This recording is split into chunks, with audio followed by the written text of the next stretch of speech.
What's going on is Anton from AntonDaniels.com. I appreciate you guys for continuing to rock with me. Thank y'all for tuning in for another edition of the Millionaire Morning Show. I'm your host, Anton Daniels. What up, what up, what up, what up, what up? What's going on?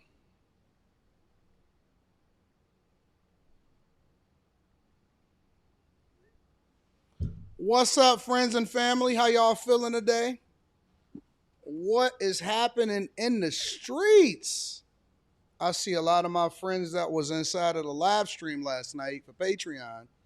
If you are not a part of the Patreon, why tell you? Why tell you? Why even have a conversation about it? Why even say it? Why mention it? Why waste our time? If you know, you know. If you don't, you don't. So much money. So many gems. So much opportunity. So much to do and so much to run up.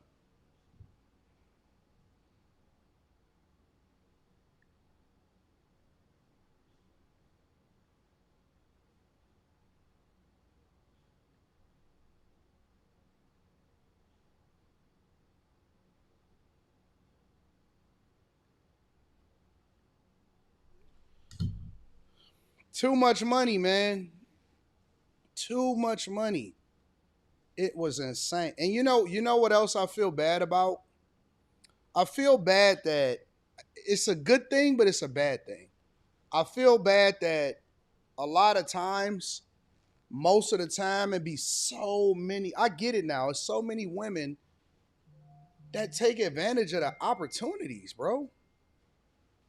You know what I'm saying? Like, I be thinking to myself, oh man, my fella's about to really run it up. They about to really get to the bag. And it be a lot of guys in there, but then it be just as many women. And I'll be like, yo, guys need to be taking more advantage of this type of information. This is the stuff that we need to be giving to our families, and we should be leveraging in order to run up a bag and all of this stuff. And the women be taking all of the information, so I can't blame them. Like, I can't hold women accountable for taking advantage of information that can and should be taken advantage of by the guys. You know what I'm saying? Like, it's a weird dynamic because it's like, hey guys, take advantage of this information. But then the women be like, I got it. They be asking all of the questions. Yeah, they be asking all of the questions and taking advantage of information. And I said, that's why I be so many beautiful women at the meetups. That's why I be so many beautiful women at the meetups, bro. Real talk. It be so many gorgeous women at the meetups and stuff, and I just be thinking to myself, how are they getting all of this information? And then it comes from me. You can't tell people what to do, and then you'll have guys that sit there and say, "Oh man, these women want too much." Well, what do you expect? They're hanging around people like me. No, I'm. Come on, Yakar. You seen it for yourself. You was there. You was there. You was there. You seen it for yourself. They be in there having conversations amongst themselves, and again, it's almost like parody at this point. You know what I'm saying? Because I would like to think that the majority of my audience would be men, considering a lot of the subject matter that I cover. But it's like 50-50. It's like true parody. As crazy as that sound. Because most people's audience is skews one way or it skews the other way. It's not like that here.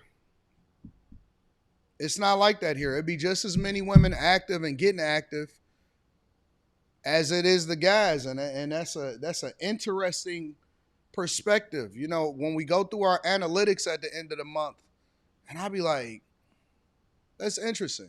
But yeah, we had a great live stream last night for the Patreon. For those of y'all that may have missed it, or for people that want to rewatch it,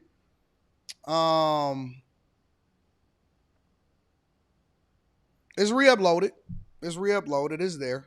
And so you can go and check it out and get to it. So go and get it, man. Go and get it. Go and get that bag. Go and run it up. Go and take care of business. I had my daughter. Well, I didn't even have her. She is so tripped out because I intentionally raised my daughter in the suburbs, but I've always had her coming down to the city with me, right? Um, but now, you know, she spends way more time in the city with me, and it's kind of like a 50-50 thing between her being in the city and the suburbs because she's going to be starting to go to school down here, which is perfect for me because I want her literally close to me as close as possible on a regular basis. And one of the things that we're going to talk about is grown kids moving back home with their parents today. So I want to talk about that later on in the show, in the second half of the show. But so she hit me up yesterday and she like, yo, dad, I'm coming through. Um, I'm picking you up some food and all of that. So she go to my favorite restaurant, pick up food. And I'm like, man, this girl is, for me, like in my eyes, and maybe it's just because, because all of our kids is great for us. It's like, man, she's so perfect. So she comes down here, right after I finish my live stream. And so we eating together and we talking. And so then we hit the streets. So we go and we get water ice. A lot of people don't know about water ice. But we go and get water ice, and then we walk around and we do some shopping in the city, and then we go and some local rappers here asked if they can shoot some videos in front of my car. So we sat and we chilled while they were shooting videos in front of the car, and then we went and hit the streets again, and we went over to went through the campus, and I was showing her different things, and we was talking to some police officers, and so she was laughing because she like, hey, dad, are those the jump out boys? And so I don't know what this rumor is. So all of my cops, y'all know, I'll shout out to all of my Detroit cops. There's a rumor that the cops in the white cars or the white SUVs are the regular cops, and the cops in the black SUVs are all gang unit jump out boys or whatever. And so I said, oh, okay, let's see. There they are right there. So they pulled up next to me. They was in the black car. And so she looked over and, it was two of them. And I was like, hey, it's like, what up, Anton? And I said, hey, my daughter want to ask y'all a question. So, they was cool. They was like, no, we all nice. We all cool. So then she says, when they drive out, I don't know if them the jump out boys. Those are some cute cops.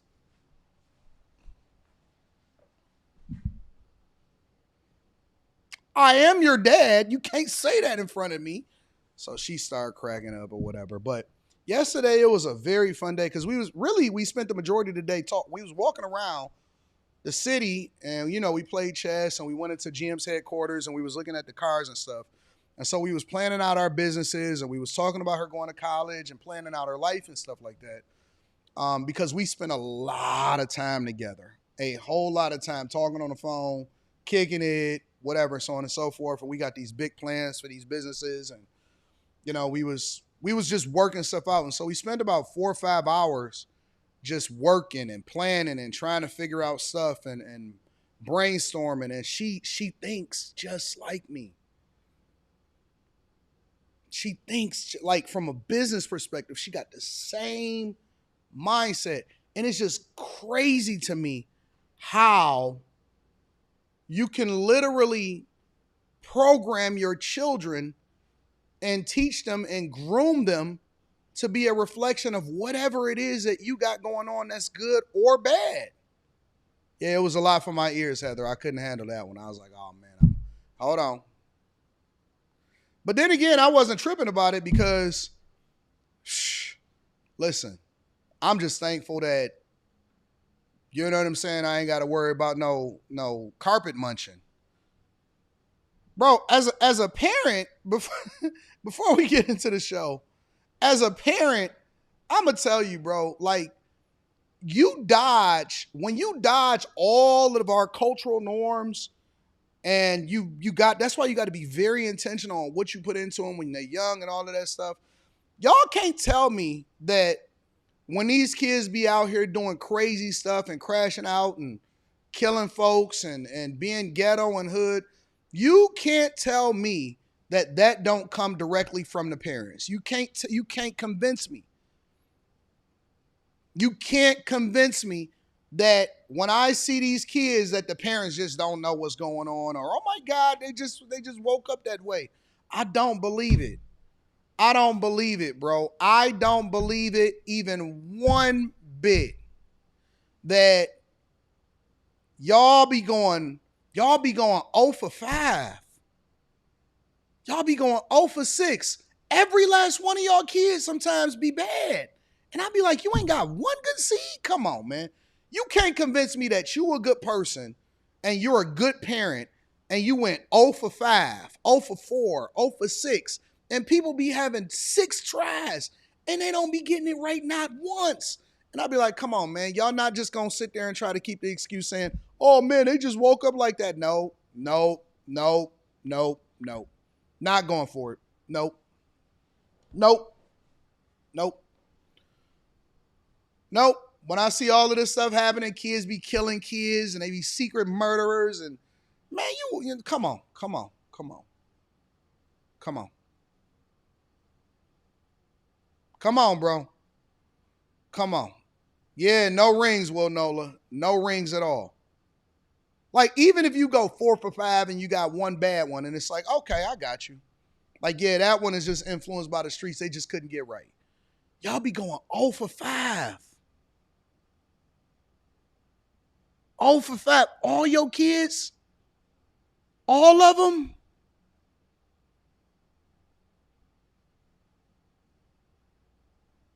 Real talk. It's crazy. It is insane. And so I'll be looking at the culture and y'all keep on blaming it on the white man. Like, you do know that they live with you. Like, they live with you their whole life. Whatever it is that you was doing, they picked it up. They picked it up. All of it. So it was probably one of the best days that I've had, just planning out her life, working on her stuff. We sitting there comparing cars. She going through and showing me all of the engine upgrades that she done did to her M3 and stuff like that. So it's crazy. It's crazy. Like, you mean your kids is always getting caught up at the teen takeovers? Your kid is always right there in the middle of getting arrested. All of their friends is bad, and you think, come on, man. Wake up. Wake up. Wake up. Wake up. Wake up. Wake up. Some of y'all are bad fathers. Some of y'all are bad mothers. Some of y'all are absent. Some of y'all let the system raise y'all kids. You let daycare, latchkey, all of that stuff. And then for y'all fathers that don't participate in y'all kids' life, shame on you, bro. Shame on you. Like, I get it back in the 80s and the 90s where they was like, oh, man, women are using family court laws. But how many more years are you going to use that as an excuse? You don't know how to pick a good woman? You don't know how to pick a good mother for your child? You don't know how to keep the family together, at least until you raise your child to where they become adults? You gonna blame everything on her? Everything? Like, and I get it. Some guys be going through it, but not all of y'all. All of y'all? You ain't got no value in your kid's life at all. No, none of your. Come on, man. Come on. Come on, man. Come on. You got a moral obligation. You got a moral obligation to fix your kids because we tired, boss. We tired of your children being demon spawns. We's tired of why I gotta deal with your kid and you don't have to deal with your kid.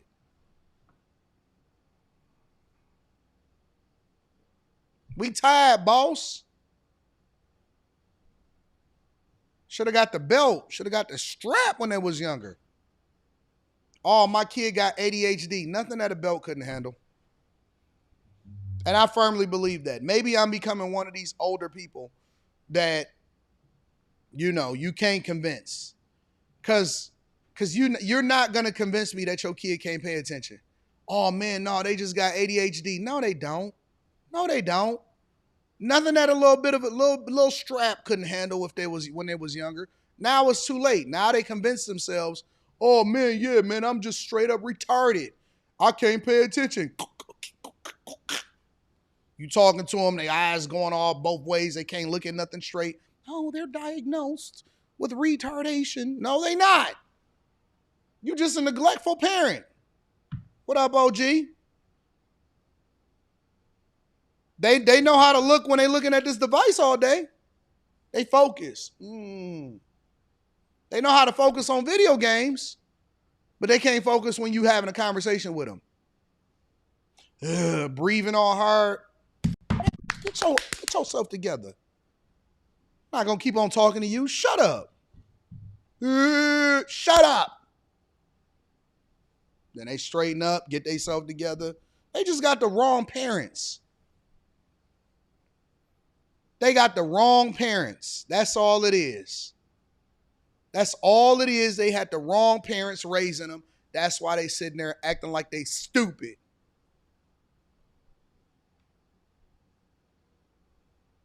Oh, he doesn't know how to pay attention. He doesn't know how to not tell jokes during class. He know what he doing. Keep on starving for attention. When I see y'all little bad 2, 3, 4, 5-year-olds keep sliding across the floor in public spaces, crying and making a scene, and you keep picking his big self up. You keep picking him up. Man, if you don't shut up, how come he listen to me when I say shut up, but he don't listen to you? Keep on crying. Big old kid, 7 years old, wearing diapers. Man, why you ain't potty trained him? He don't know how to go to the bathroom by himself. You need to be in jail. You need to be in jail and don't have no more kids. You're a horrible parent. Kids crashing out because they get bullied. He talked about me on the internet, so now I don't want to live anymore. Man, shut up. What are you talking about? You don't even know what bullying look like. You don't even know what bullying look like. Kids are stupid because their parents are stupid. It's the parents' fault. It's the parents' fault.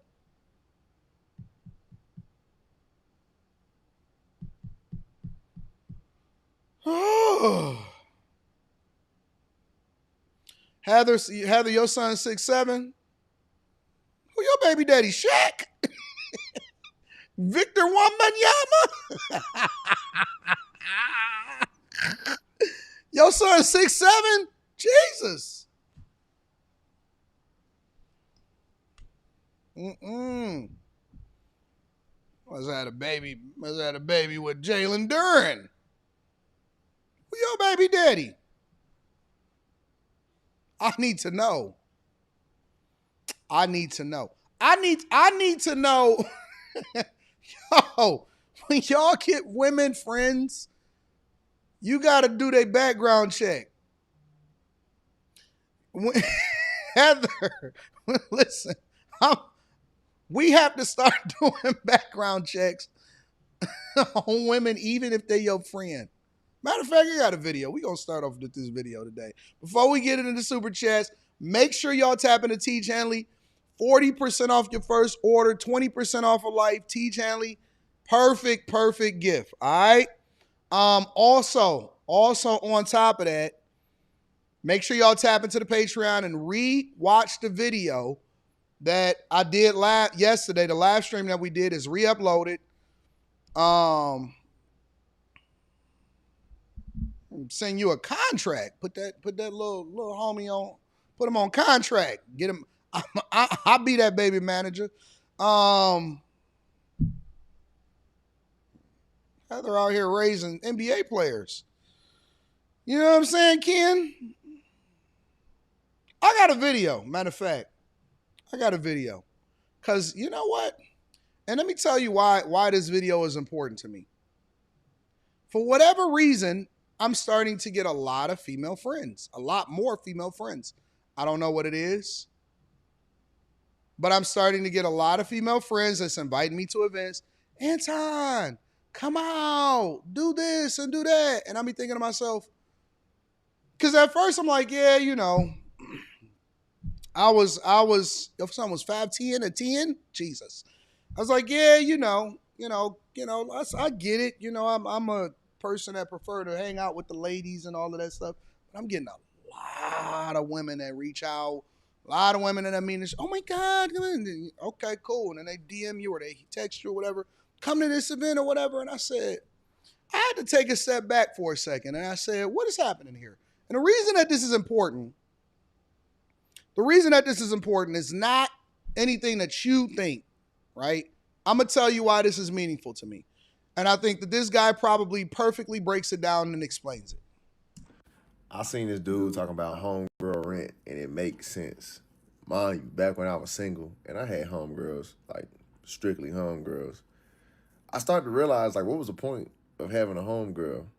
We not intimate, which is cool. I'm not saying we need to be intimate, but I gotta protect you. I gotta feed you. Whenever you do something stupid, like it's like having another child, like literally. Like I had a best friend who literally didn't do shit for me every day. Like this bitch was on the side of the freeway at 1 o'clock in the morning with no gas, off some perks. And mind you, who came in? You know what I'm saying? So then when I was like, hey, you do this, you do that, I ain't got no problem with it. But like throw me, you know what I'm saying? Like throw me something for real. Like you a dancer. I'm bored. Throw me something. He says, I feel like I could do more than just throw you something. And I was like, literally, you can't. You don't have, there's nothing you can do other than that.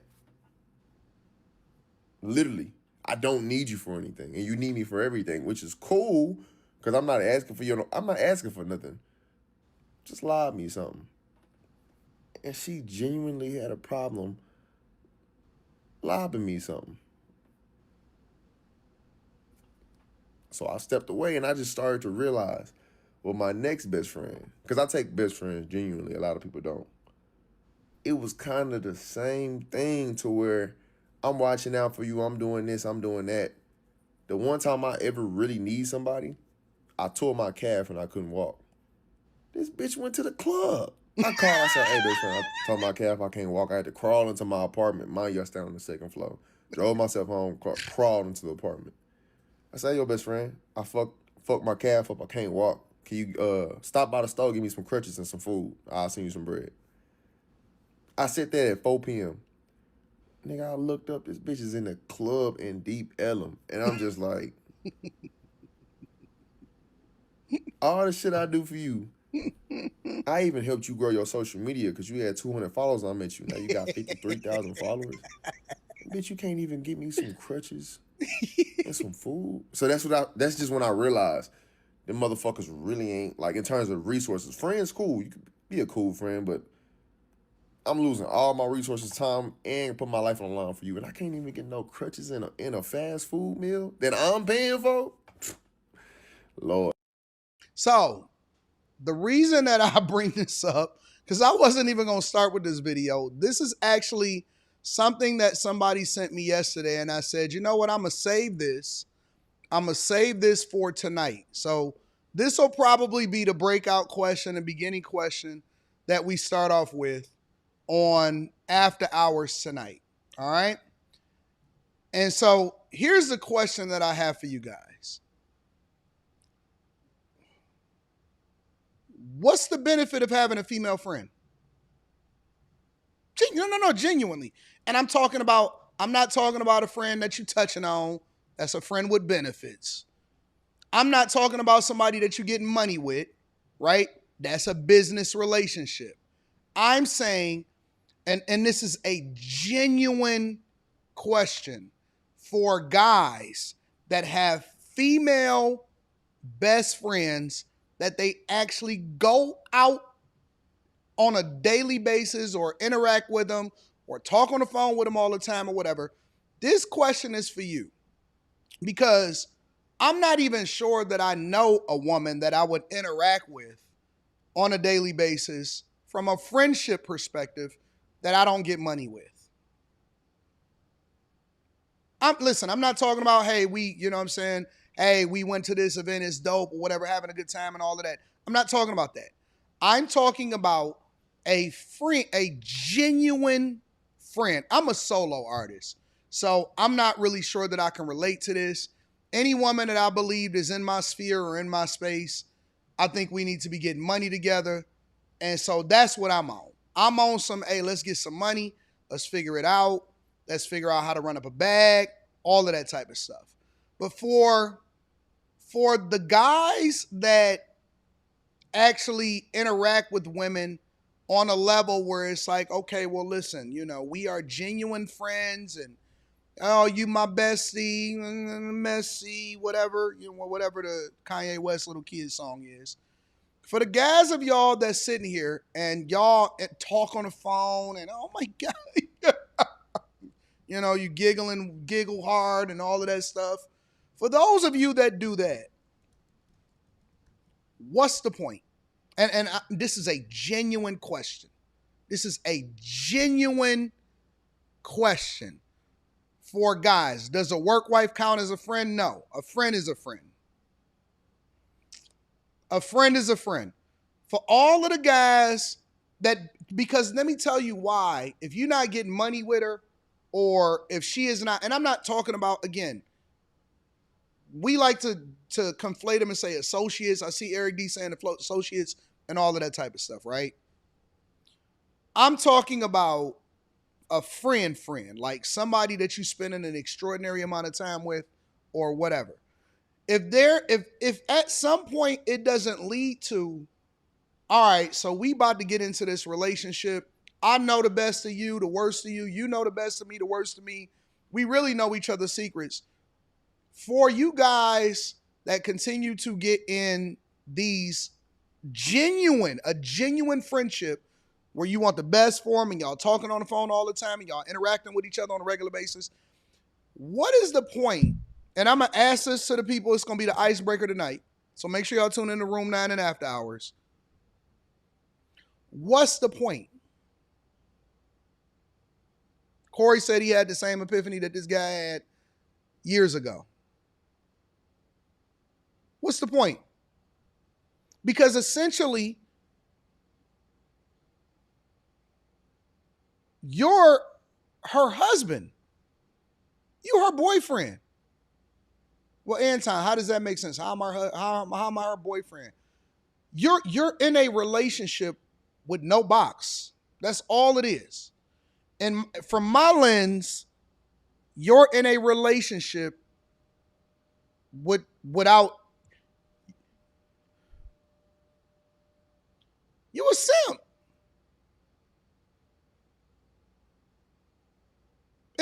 In a way, it's kind of like simping and tricking in a way.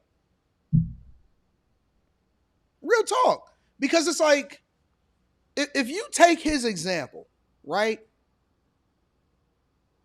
If you take his example, women don't even think that women are good friends. Am I off?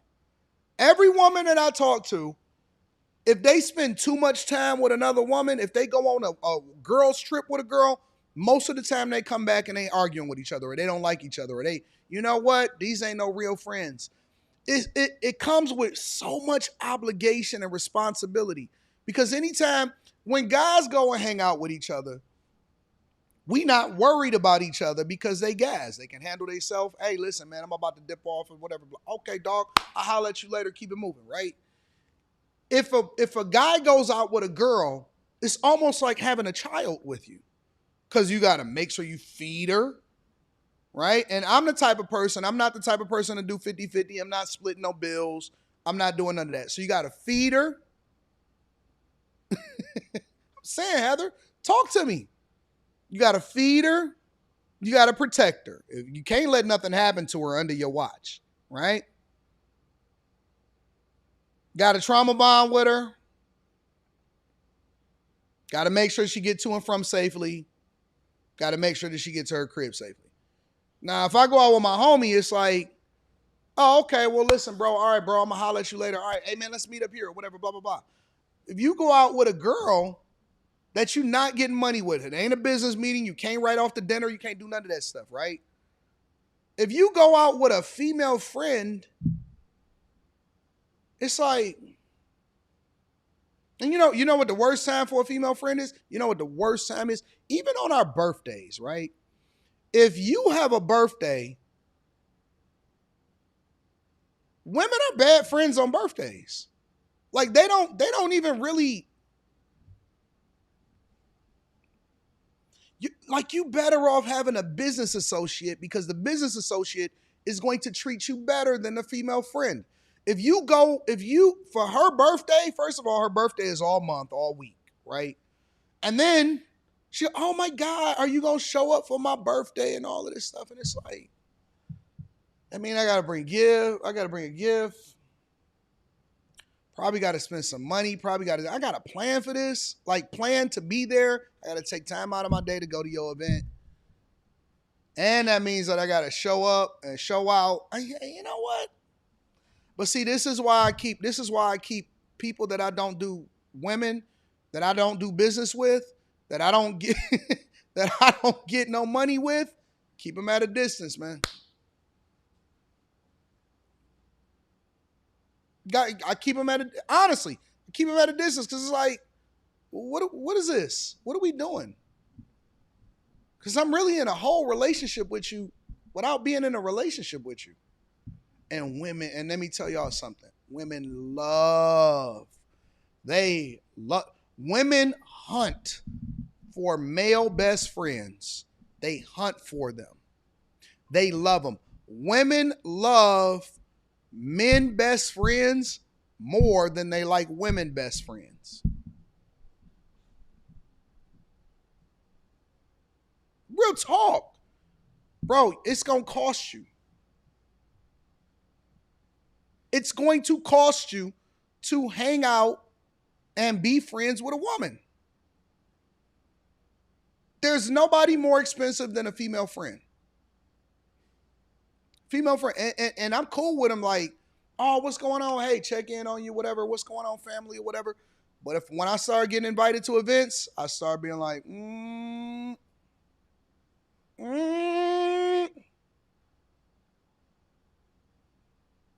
And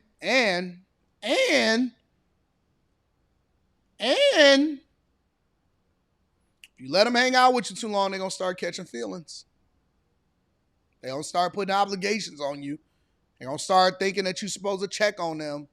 You're going to be the first call when they too drunk to get home, and then you got to save them from themselves. Man,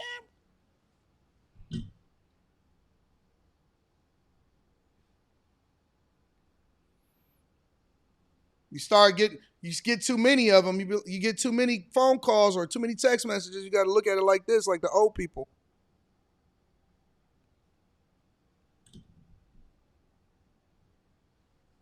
Keep on inviting you to go out so you can basically pay for it. No. I think that women are horrible friends. Horrible friends. If you want to save money, I ain't even gonna say save money. If you want to get rich, you gotta basically cut off all females. If you want to get rich, you have to cut off women, not socially. Like you, and I'm not saying that you can't interact with them from here or there, but you cannot have a good relationship with a woman. It's hard.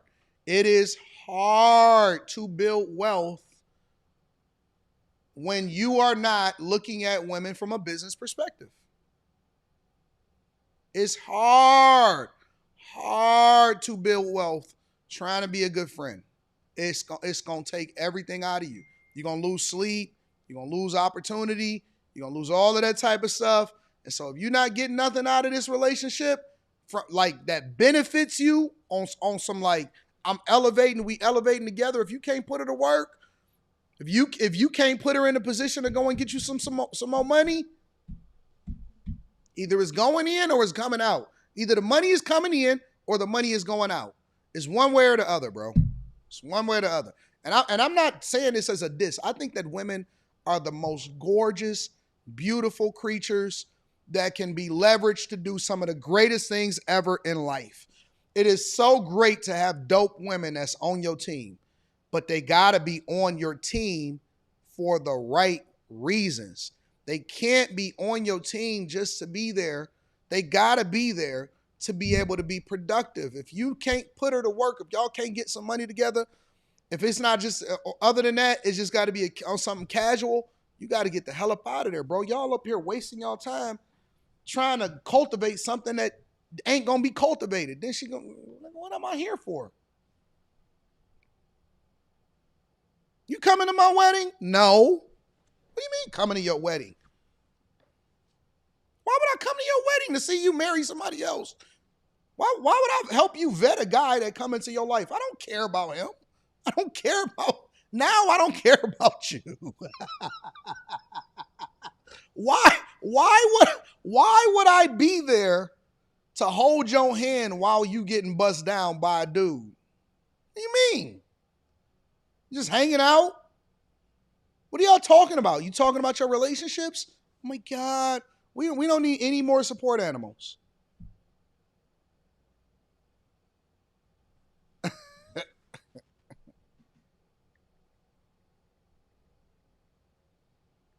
You just be on the phone all night as grown. You a grown man. You mean you over the age of 25 and you talking to a woman on the phone all night? Like 2 days in a row, y'all was having a conversation for more than like 30 minutes? You ain't got nothing to do? So you mean you saying you like this on the phone?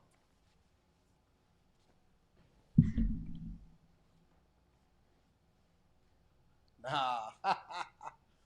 Yeah, man, because I'm trying to figure it out. Yeah, I'm trying to figure it out. So what you got up tomorrow?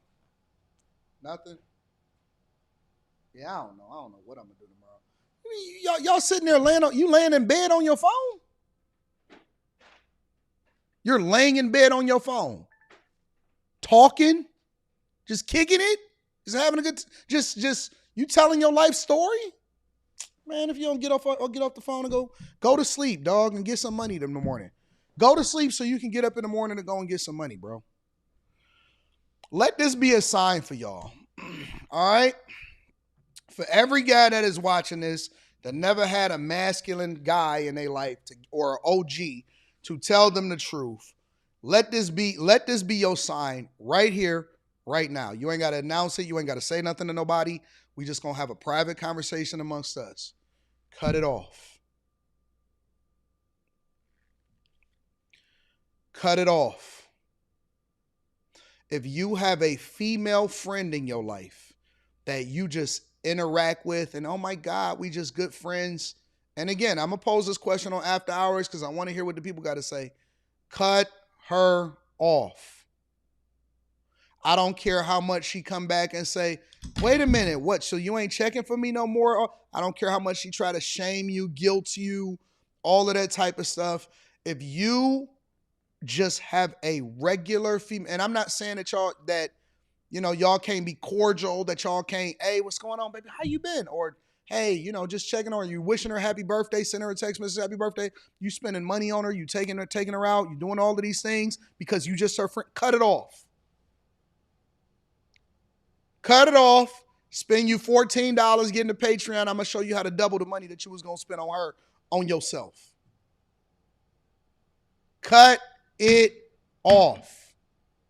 See? Look at Jody. She's telling you right now. She's telling you. They will. You know what's so beautiful about being in a space where women can be themselves? Is that they will tell you the truth. This is too funny. I feel bad for my male friend. They will tell you. They don't want y'all to go. They don't want y'all to do for yourself. They not interested in y'all, in y'all fixing your life. They not interested in y'all doing nothing that's beneficial for yourself if it's not beneficial for her too.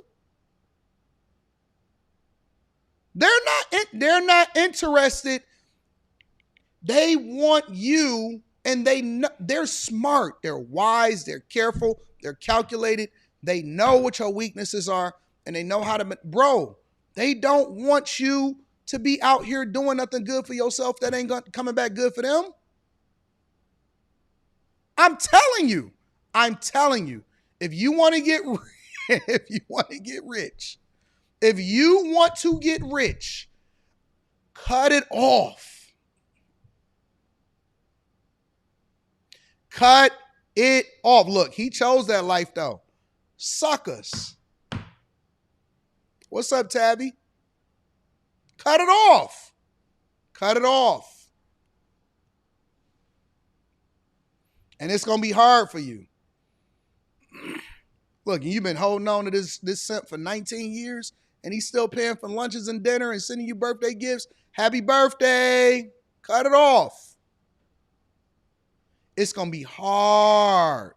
And some of y'all are listening to this, and y'all saying, hey, man. Okay, so wait. So, Tasha,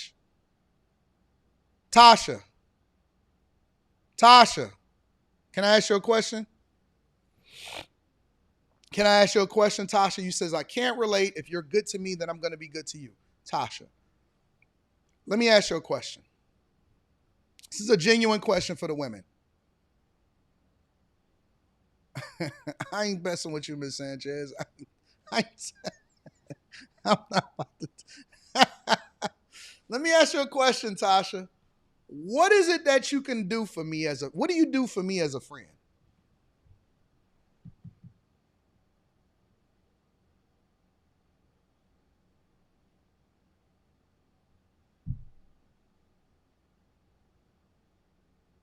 What do you do for a friend?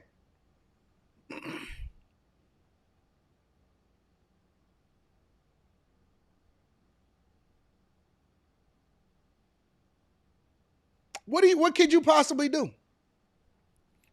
And this is genuine because sometimes women even think that they're good friends. And it's like, but you don't know that you're not a good friend. What value can you add to my life and not drain my life force?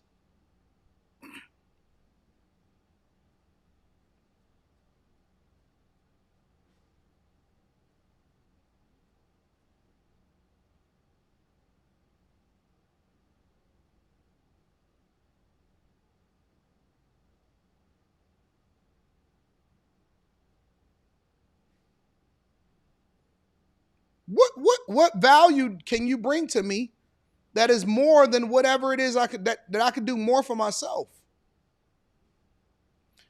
Y'all got it backwards. When women say, I don't want no guy in my life that don't add value or can't do more, first and foremost, I'm going to cover you in prayer. Well, you can do that from a distance, baby.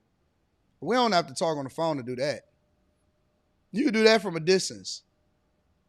Like you could do that from your house. You don't have to be on my phone. But first of all, I'm going to cover you in prayer. I appreciate it. I appreciate the prayers. Thank you, Jesus. Hallelujah.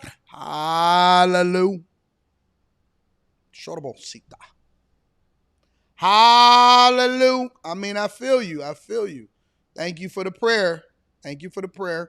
But we don't have to be connected in order for you to do that. I'm just saying.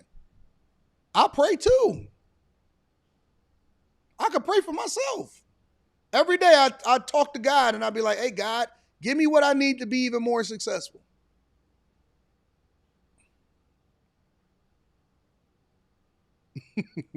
Guys are appalled. Cover me in prayer.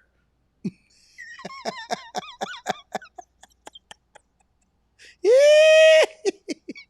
I see people pray for their enemies. Oh, cut it off. Cut it off. Break free. Fellas, it's going to be the hardest thing you ever did in your life. But you're going to get a backbone. Right. You know what I'm saying, Heather? You're going to get a backbone. You're going to get stronger, tougher. And it's gonna help you to be a better person in general. All right. Make sure you guys hit a like for the algorithm, subscribe to the channel, and turn on your notifications. Beautiful way to start the show, I think. Let me give myself a round of applause. Oh, I think it's gonna get extra tonight. I think it's gonna be a very extra stream tonight. Very extra stream tonight. All right. Shout out to my dog, John Teal, says my contribution to the collection plate. Thank you, John Teal. Thank you, my friend. I appreciate you, Spencer Campbell. What up, Spence? What up, Spence? Appreciate you, bro. Mike, that dude, says Stock Club was very informative. Thank you, AD. Oh, man, I broke it down in a way that y'all, man, if y'all not a part of the Patreon, I feel bad for y'all. Because I re-uploaded the video for the bag chasers for y'all to be able to tap into the Patreon. So that's going to be awesome. Oh, man. Let me read some of these super chats. Moses Prophet says, I switched to Gemini. I'm not. Shh. What up, Moses? Adam, the logical one, says, good news, my second property has been paid off. 2 free and clear properties with 1 to go, 1K a week going into investments, and the rest of the balance on my last property. 9 to 5. Run up the bag, chasers. Shout out to all of my chasers. Run up the bag, bro. Wyatt says ADPs. Are you going over that Larisha Thompson incident with the illegal immigrants? I don't even know what Larisha Thompson is. Let me write it down. Actually, I want to write it with a regular pen. Problem is I don't have no regular paper. Larisha Thompson.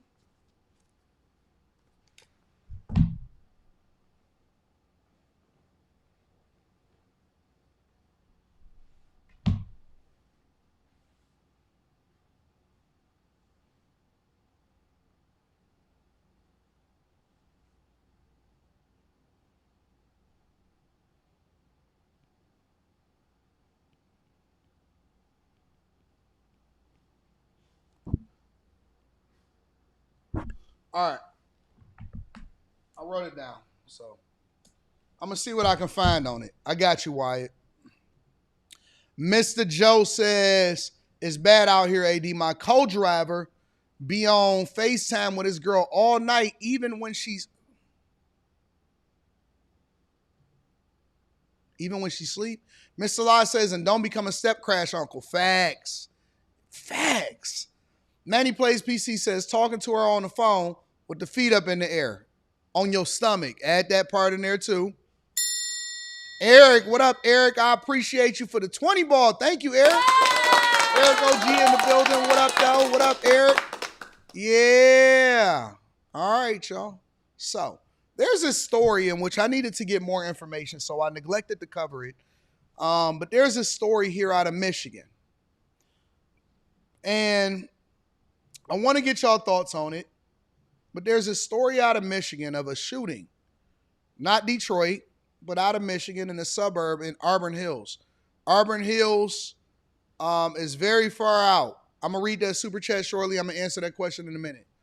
Auburn Hills is pretty far out as far as its location to Detroit. It's about, you can get there in about 30, 35 minutes.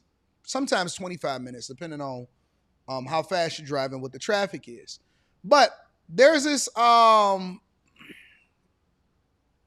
there is this shooting that happened at a mall called Great Lakes Crossing Outlets. Now, let me give y'all some insight on what Great Lakes Crossing is. Great Lakes Crossing used to be the stuff. Like, I remember way back in the day, it used to be hidden. Like, it had all of the outlets, the Ralph Lauren outlet, the stores, the shoes, and all of that stuff. I haven't been out there in probably since before the pandemic. But it's in a great area. Auburn Hills is in a really prosperous area, all of that type of stuff, right?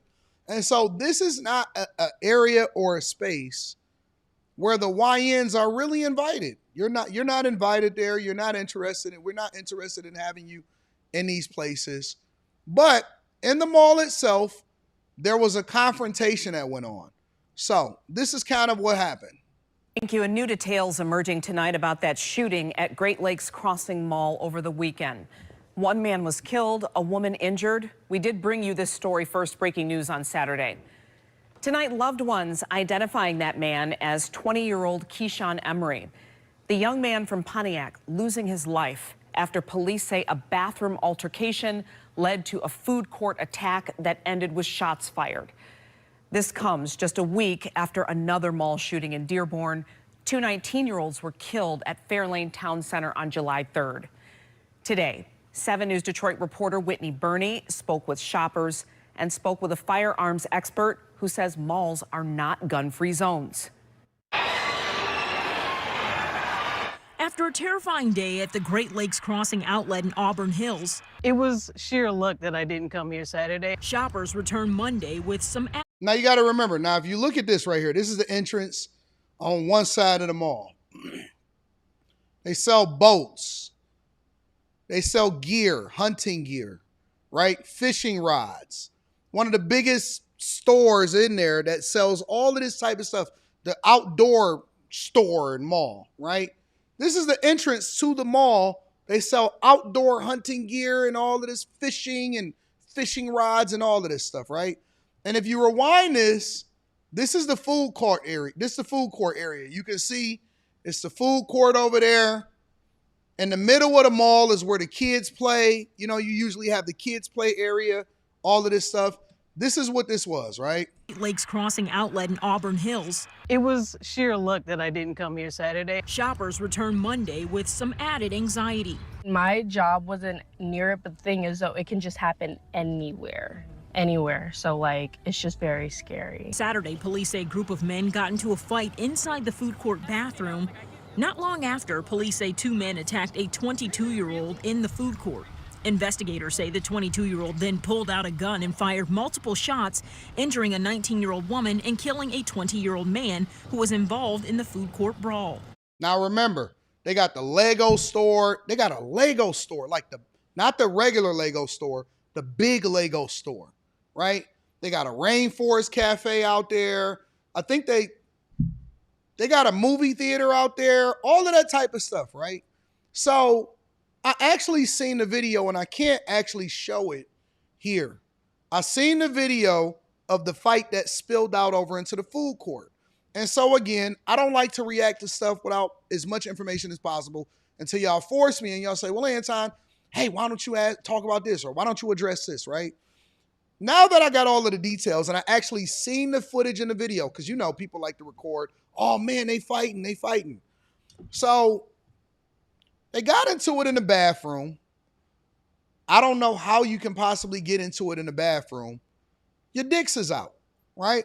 How you gonna get into it with a dude and one of y'all probably washing your hands, or maybe both of y'all is in the stalls next to each other, and you got your cock meat sandwich out, and you're trying to, oh man, you're trying to really, because listen, I'm different. I'm not gonna react to it the way that y'all want to react to it. I have to paint the picture for y'all so that y'all truly understand what this looks like. When you go to the bathroom as a man, because most of the time in the mall, you've been holding that pee for at least 15, 20 minutes, especially if you're with other people that like to shop. And you're not by no bathroom, and so you finally get over to the food court and you get into it, you be almost peeing on yourself sometimes. And so when you sit or you stand there and you sit into the stall and you finally whip out the cock meat and you're not even looking forward. Your head goes back into the air. It's probably the greatest feeling next to having an orgasm. Your body relaxes, you pee in, and sometimes you be done peeing, but you'll just sit there like, this is life. I'm a blessed man. I'm a blessed man. Okay? So you're in a bathroom taking a piss. And somehow, some way, I've never seen this before in my entire life, unless you were waiting for the bathroom. Somehow, some way, you get into a confrontation with another dude in the bathroom. Now, the only thing that I could suspect is they had to know each other. sometimes when you go into the bathroom in the urinal, and this is why men can never be women and women can never be men, because you don't have a target. When you go into the urinal, they usually had a little thing to keep it from splashing, but it's like a little target. So you also get to play video games in the urinal because you're trying to aim for the target. And so you're trying to capture the target. And sometimes if you really got to go to the bathroom really bad and you got a lot of pee, you can get all around it. You can go to circle in the target and then you hit the target. And so these are the mind games, subconsciously and consciously, that happens when you go to the bathroom. And then you got to try to spread your legs a little bit so you're not stepping in the pee of whoever it is that missed the target. Right? Because you can't go to the first urinal.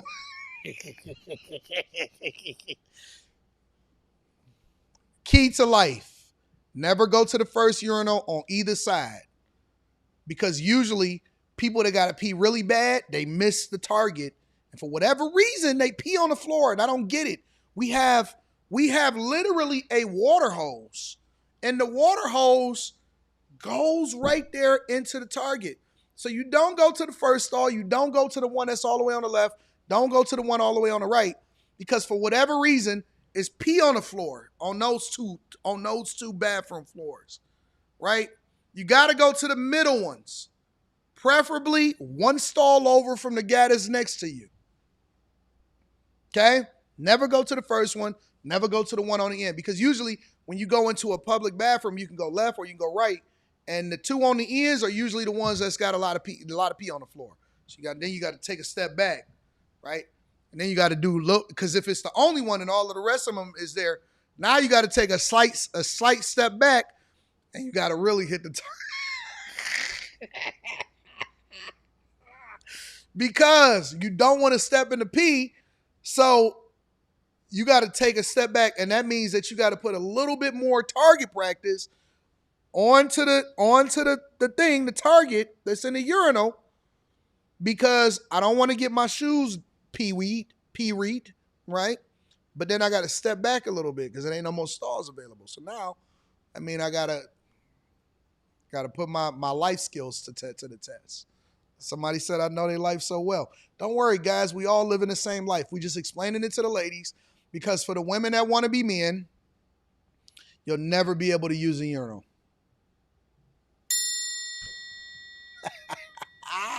How about that?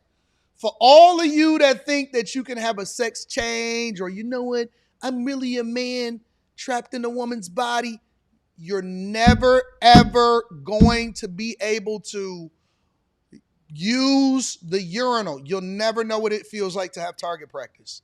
You'll never know what it feels like to stand up. You'll never know what that feels like. It's just certain things that wasn't for you, ma'am. AD, speak on the cleanliness of women's restrooms. Filthy. Filthy. I don't know what crawled up in y'all. Some of y'all, honestly, needs to fast. And I'm not talking about for weight loss. I'm talking about whatever it is that you got in you, combined with what you eat, something is seriously wrong. Something is seriously. Men pee on things. Women, I don't know what the heck is wrong with y'all. I don't know what is in y'all. pH balance is wrong. Something is wrong. Something is seriously wrong. Whole nother conversation. Let's get back to the subject at hand. So these guys get into a confrontation. They decide that they want to get into it in the bathroom. Red flag already. Then they get into it at the food court where all of the children are around. And they can't help themselves. They got to make sure that they get into fisticuffs. The shooter was taken into custody. Did you ever imagine that something like this would happen at Great Lakes Crossing? No, I never really ever thought about it. So when I seen it on my phone That day, I was kind of surprised and shocked. Nobody wants to lose their family from gun violence. Monday, family identified the 20-year-old as Keyshawn Emery of Pontiac. His girlfriend telling me off camera he graduated from the Arts and Technology Academy of Pontiac, where he was a basketball player. Family remembering him for his smile that they say could light up any room. And as the investigation continues, police sharing the 22-year-old suspected shooter was a CPL holder. I think anytime people gather, there's potential for violence, unfortunately. And if we look at a mall is not a gun-free zone. Former law enforcement and attorney William Cusick is the owner of Action Impact Firearms and Training Center. He says when firing your weapon, there can be a lot of red tape, even with the proper licensure. If you're going to carry a gun, you need to know that before you can shoot it at a human being, you need to be facing immediate risk of life-threatening injury. I say that all the time. That's not always clear-cut now, is it? The case now rests in the hands of the prosecutor. We're awaiting more information on potential charges. At Great Lakes Crossing, Whitney Burney, 7 News Detroit. Now, again, if y'all want to go and look at the video on X, formerly known as Twitter, I can't show it on YouTube because, they're not really fond of fights. They're not really fond of shootings and all of that stuff, right? But this is what wound up happening once they completed their investigation. All right, Whitney, thank you for that. Yeah, here things are back to normal, thankfully, at Great Lakes Crossing. At least they were today. A stark contrast from what we saw around 5:30 Saturday evening. But the Auburn Hills Police Department, they're the ones in charge, say they know who this alleged shooter is. He's a CPL holder. He has been cooperating with the investigation since the very beginning. And we just learned about an hour ago that he has now been released. He's allowed to go free while the investigation continues. Now, take a look at this viewer video that was sent that captures the moments, the sound of gunshots at the mall, sending shoppers running for their lives just seconds after those shots were fired. Police say a 22-year-old from Detroit was involved in a fight with a 20-year-old from Pontiac. It started inside a bathroom at the mall, according to police. Later that day, the 20-year-old and someone else then attacked the shooter. Shots were fired and the man from Pontiac was killed. A 19-year-old woman was also struck and is expected to survive. We did speak with the defense attorney today about potential outcomes here. The mall has a no weapons policy stated right there, written near the entrance. But does that play a role if the shooting was done in self-defense? The attorney says that all depends. The issues are whether or not you honestly believed you had to use it, and was it reasonable? It doesn't matter if you took a gun and when you weren't supposed to, you still have the self-defense argument. And again, this case is still an active investigation. However, about an hour ago, we learned that the person suspected in this shooting has been allowed to go free while this investigation continues. So, the guy, right? The guy, one of them was from Detroit. Now, Pontiac is the hood too. Pontiac is the black sheep of Oakland County. Oakland County has the richest cities in Michigan. Birmingham, West Bloomfield, Beverly Hills, all of these different suburbs, all of them is in Oakland County, all right? All of them is in Oakland County. Pontiac is the one place, is the one city that's coming up next, your car. I got that set up. Pontiac is the one city that's the bane of Oakland County. It's the black sheep. It's the poor city in Oakland County. So you got one guy from Pontiac, one guy from Detroit. They out there in Auburn Hills and Great Lakes Crossing. They get into a confrontation in the bathroom. It leads to a scrap out in the food court. The guy that's getting it seems like they going after the guy to scrap with him some more in the food court. The dude pulls out a gun and let everybody have it. Do. Send him to his maker. And he sent him to his maker. And that was all she wrote. Now, You got the people, because of course I'm here in Michigan, I'm here in Detroit, I'm here in the area, so I'm aware of what's going on. So now everybody is appalled. People that know the kid or know the young guy that wound up getting killed, that was fighting the other dude, that was going after the other dude, they saying, oh my God, he was such a good person or whatever, so on and so forth. And again, this is why I say two things. Actually, let's go with three things. There's lessons to be had in this conversation. The first lesson is this. Everybody is strapped. Legally, not legally, everybody is strapped nowadays. Everybody is strapped. You can't run up on a dude that's just in the streets regularly and be getting at him and thinking that it's just going to end. Even dudes that be getting into a scrap, and let's say y'all scrap and one lose and one win, and he walk away, most of the time he go into the car to go get the strap. I'm telling you, he's going to the car to go get the strap. Now, how many people is going to come to the dude in Pontiac and say, oh man, listen, I'm going to take care of your girl, I'm going to take care of your kid, I'm going to take care of your life, I'm going to take care of your mama, I'm going to take care of your family. Nope. At the end of the day, a week from now, he'll be forgotten. A week from now, he's going to be forgotten. So anybody that's putting a battery in your back saying, yeah, man, you need to go and get at these dudes or whatever, make your presence felt and all of that. No, you don't. No, you don't. No, you don't. You know what your goal is? Your goal is to get home to your family safely. And yes, you can die in a fist fight. That is an absolute fact. I know I told y'all about my man's. He had hit a dude, and the dude apparently fell and hit his head, and they didn't even know. They thought he was just knocked out. They go in the house, they come back outside, and he's still in the same position the next day.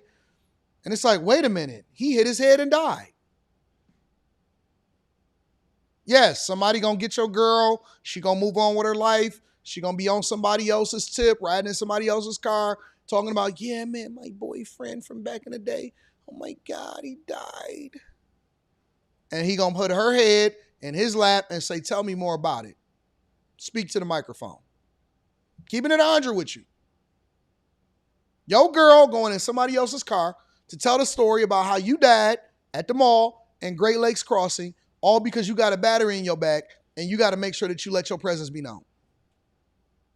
That's the first lesson. The second lesson is, and I keep saying this on a regular basis, you have to be very intentional about the environments that you go to. Unfortunately, out here in Great Lakes Crossing, this is not something that's normal. Nobody expected for it to be happening. But my point is that the company that you keep, the people that you around, yo, we got to be situationally aware to walk away. So what? He feeling some type of way about it. I don't know nothing about him. I don't know what he working with. I don't know what he got going on. I don't know nothing. But because we so emotional and we gonna get into it, it don't take but a quick second for a dude to pull out and make your life difficult. Put you in a wheelchair. I know women right now, and this is the honest to God truth. I know women right now that's willing to bust it down and will tell you, yes, my baby daddy is in a wheelchair and will come over to your crib right now. Oh, my son's father, man, he messed up. I know women whose baby daddy, ex-man, ex-husband, ex-relationship, running the streets, he in a wheelchair, lost his girl, and she gorgeous. Gorgeous. What, you thought that she was going to stop because you was in a wheelchair? You thought that she was going to be cleaning you up for the rest of your life? Nope. Nope. That's our chick now. Not your chick. That's our chick together. It's both of ours. We just going to keep her at my house. Real talk. Man, listen, I promise you on everything. On everything. And so y'all unwilling to walk away because your pride got you wanting to make sure that you get the best of him. I know guys right now, old OGs that's in their 50s, that won't even go into certain areas because of certain confrontations that they got into when they was in their 20s. On everything. About to be 60. Nah, man, I ain't going over there. What's up, OG? What's wrong? Nah, dog. Because the last time that they ran into somebody in that area that was at the movie theater ain't even there no more. It was at the movie theater with their girl that turned out to be their wife, and they ran into a bunch of dudes that they had got the best of the last time, and they didn't want to let it go. So now they got to make sure that they don't even go in certain areas because of stuff that happened in their 20s. Because ain't nobody just letting it go, and they don't know if the dude let it go, if they change their life or whatever, or if that area is even safe for them to go into anymore. And let me tell you the last point. Here's the last point.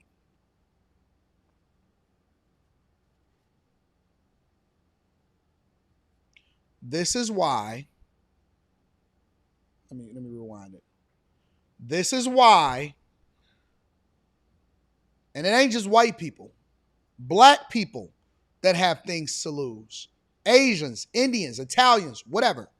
This is why people who have resources don't want to be around the culture.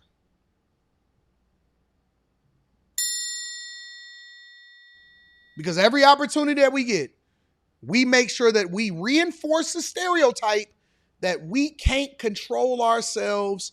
We don't have no situational awareness. We can't walk away when somebody step on our foot. We got to make sure that it's up for life. This is why, and again, this is why I make sure that I helped you that I preface this by saying this. It's other black people that don't even want to be associated with this nonsense. You think that when we out and we take our wife out or we take our family out and we push in the stroller that we want to see y'all out here doing this dumb stuff and that we want to be bothered? Forget white people. People that have things to lose. Families. You ain't even got to have no whole lot. You ain't got to be rich. People that are respectable adults that are looking to go on a picnic tomorrow don't want to see you coming because you can't help yourself but to be a street dude 100% of the time that you out. We don't want to deal with that nonsense. We don't want to deal with the nonsense. Because there's a difference between the culture and the people. The people can be a part of the culture, but not everybody want to participate in that. We may like the music. We don't necessarily want to shoot nothing up. We sick of it. And Ernest, let me help you to understand something. Ernest, whatever you are, Del Toro. Let's be very clear. Let's be very clear. We're addressing this particular issue with black people right now, but y'all ain't nothing either. What you think that you poor, incest-ridden, always want to sleep with your sister? Oh, y'all got your own problems. Y'all got your own. Oh, I've been addressing y'all lately too. Y'all got your own problems. We don't want to be a part of your raggedy culture either. Let me tell you, and this is why I say it's a class war. You think that this is the interesting thing about poor Mexicans, poor white people, poor Asians, and poor Latinos. For whatever reason, y'all think that y'all better than ghetto black people. Y'all all in the same boat. You're a worker for the rest of your life. You're poor. You're trash. You're not looked at in the same vein. You think that rich white people or rich black people align themselves with you because you are this different race. They don't. They don't. We see you essays shooting up your own neighborhoods and making sure that y'all stay poor in your own communities. Huh? Yeah. Yeah. We see the white people that continue to sleep with their sisters. You're not no different. You think you better? Listen, I just did the story last week of the 16 kids that was sleeping in one bedroom. We know what you do. We know what you do behind. You Cuban? Oh, even worse. Even worse. Go back to your funky country that is right down south where y'all ain't even got no power in your own country. You ain't got no lights. You're the only country in the world right now that don't have lights. You don't got electricity. You know why you so good at soccer? Because it's a sport that you can play that don't require any technology. You're not cool. You're not sweet. But you think because I'm Cuban. You're a poor Cuban. Add that part into there. We want to make sure that you add the adjectives to describe your situation. You come over here into this country and you think that you special. Oh, I'm Cuban. Learn a language. Keep on playing baseball every day. No, it's not that y'all better at us in baseball. Is that we actually have technology and other things to do. So we have to schedule that in order to make sure that we can do it. You do it because you ain't got nothing else to do. You don't even play with shoes on. You don't even play with shoes. That's why you run so good, because your feet is callous. Hey, we play baseball. You ain't got nothing better to do. No technology, no friends, no electricity, no nothing. Just outside for no reason. They're not better than you. Let me tell y'all something. A lot of these people are not better than you. They just don't have nothing. They just poor. And so when you poor, you tend to do things that are a lot more physical. That's the difference. That's the difference. Yes, they're able to hit bottle caps at 100 miles an hour because that's all they do is practice all day. Because we actually got things to do.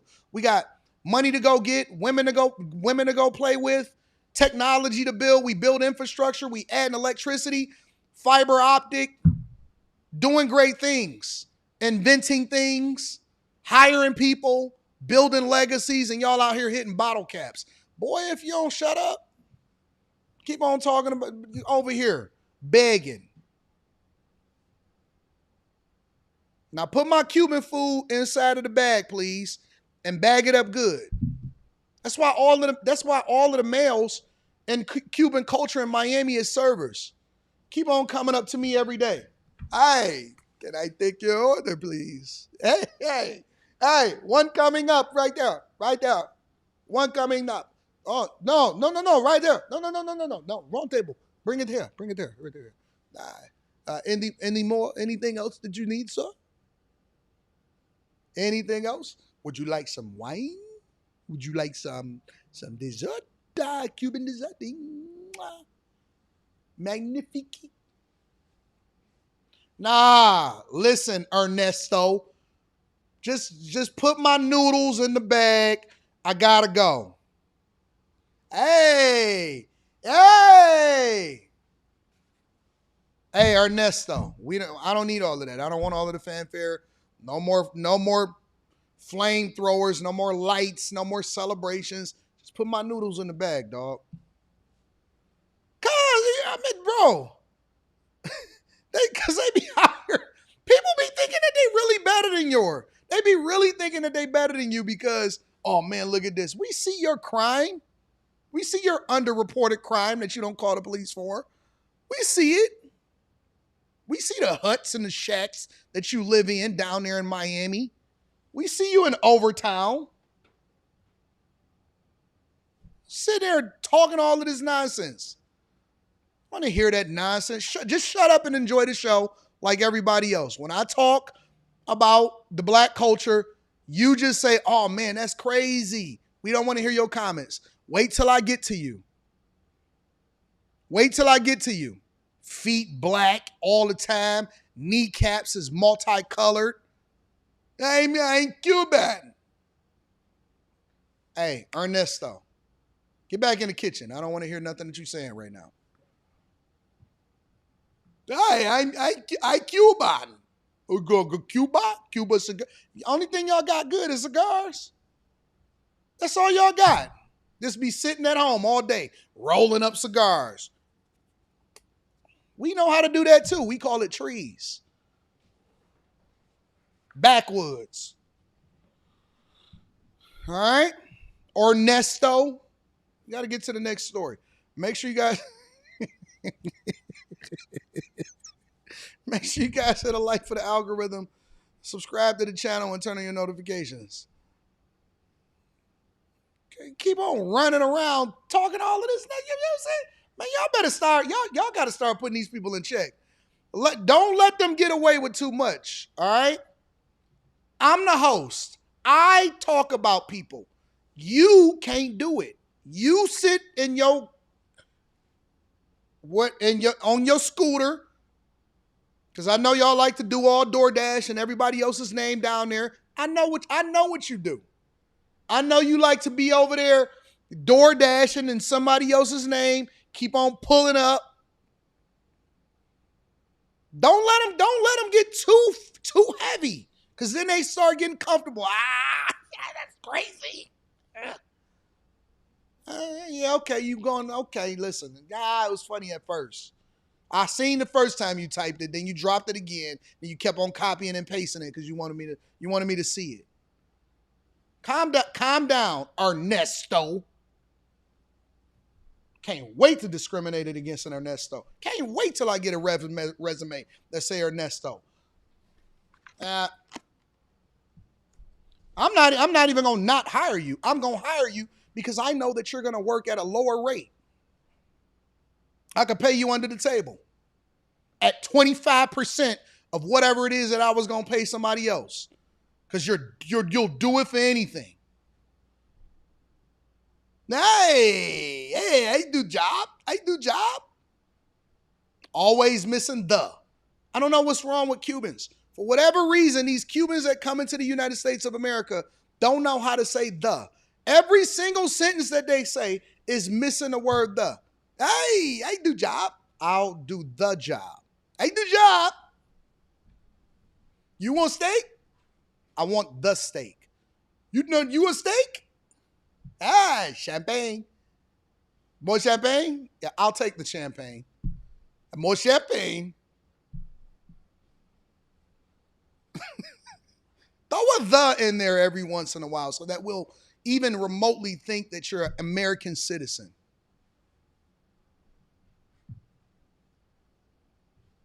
Make sure you guys hit a like for the Make sure you hit a like for the algorithm. Subscribe to the channel and turn on your notifications. All right? Okay. Now that we put all of that in perspective and we start to reset, start to get some act right in here.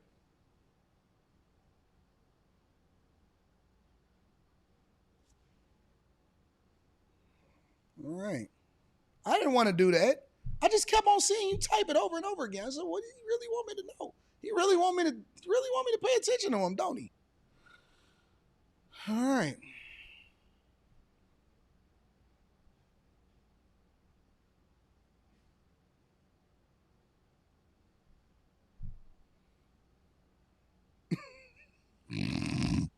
Let me read some of these super chats. We going to the next one. Fastlane F1 says, can I clip your videos? Yes. Just if you're doing long form content, do not, you just do it as a reaction. And please just make sure you mention me, maybe throw a link back to me. But for TikTok, Instagram, Facebook, all of that, yeah, have at it, bro. Go crazy. Absolutely. TS Car Wash and Detail Service says, AD, I went to day 2 of the J concert, legendary M and Nas. He also brought out the Clips and Jeezy Sheesh. Sold 3 days in a row. Goated. Yeah, I seen it. I couldn't make it, bro, because I had to stay down and get to the bag. But I heard it was man, Jay is the GOAT, bro. Get on Target TV, says 80 Stock Club is always great motivation. Make sure y'all tap into the Patreon. Link is in the description as well as pinned to the top of the chat. TS says, AD, you think he going to get the self-defense? Yep. I think he going to beat it. Absolutely. If you've seen the video, you'll know that he's definitely probably not going to get charged. So, Miss Salah says, shout out to Vincent's Cuban Cuisine. AD, you saw the Ack and CT the Guy interview. I seen the clip of it, man. I don't like Charlemagne. And so just like with everybody else that I don't necessarily care for, I don't review their stuff. Like he doesn't create anything where I'm like, man, I need to review Charlamagne. AD, you going to see Ross on the 17th in Detroit? Probably not. No. Sanquan says Derailment Daniels is in the building. Shout out to me. Let me give myself a round of applause for that roasting session. And I talk about the 2026 Essence Fest failure. What happened with Essence Fest? Oh, I roast everybody. I go off on everybody. I go on black culture, white culture. I don't think that I ever got on Cuban culture, so this might be the first time. So,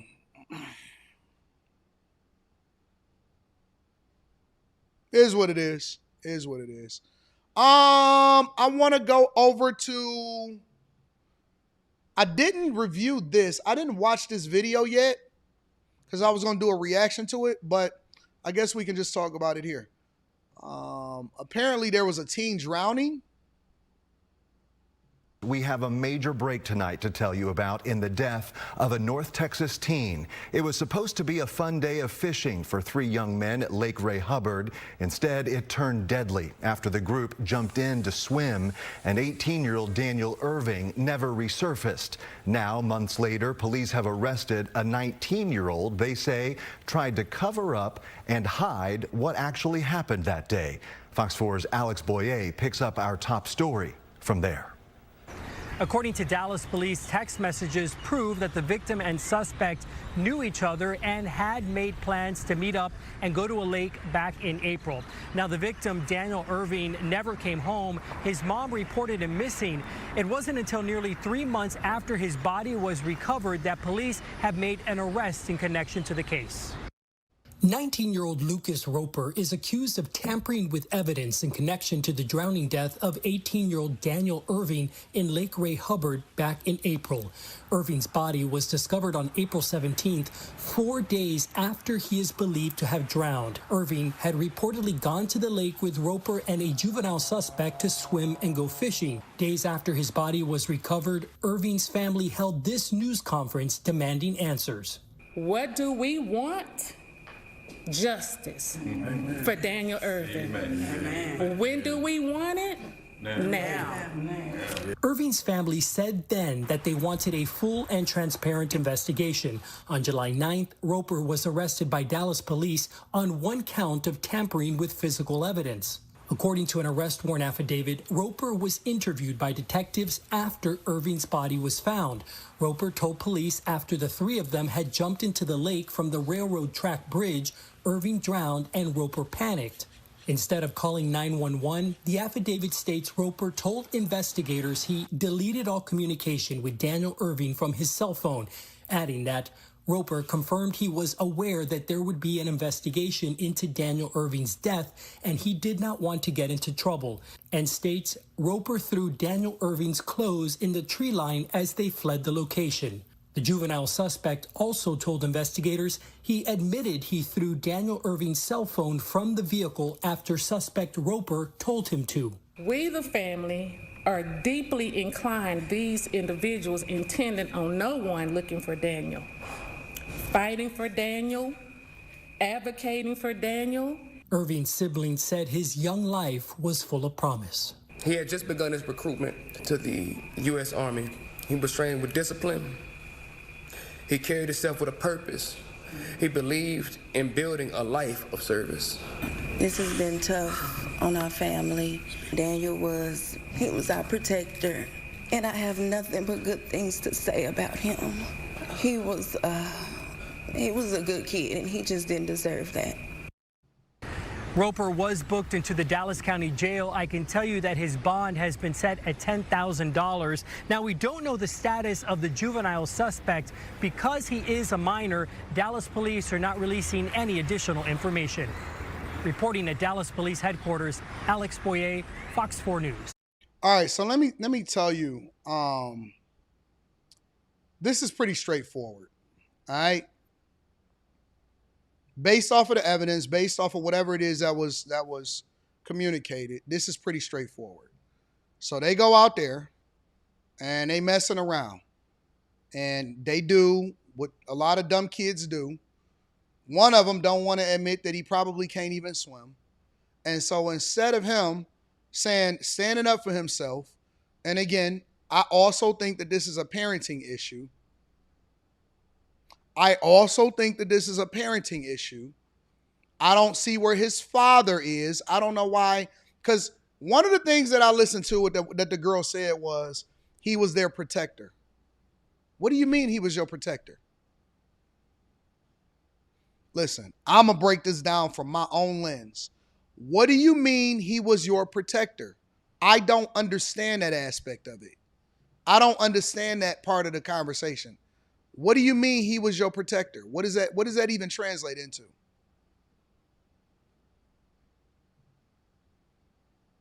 I don't get that part. How is he your protector? He a kid. That don't make sense to me. But let's take it at face value, right?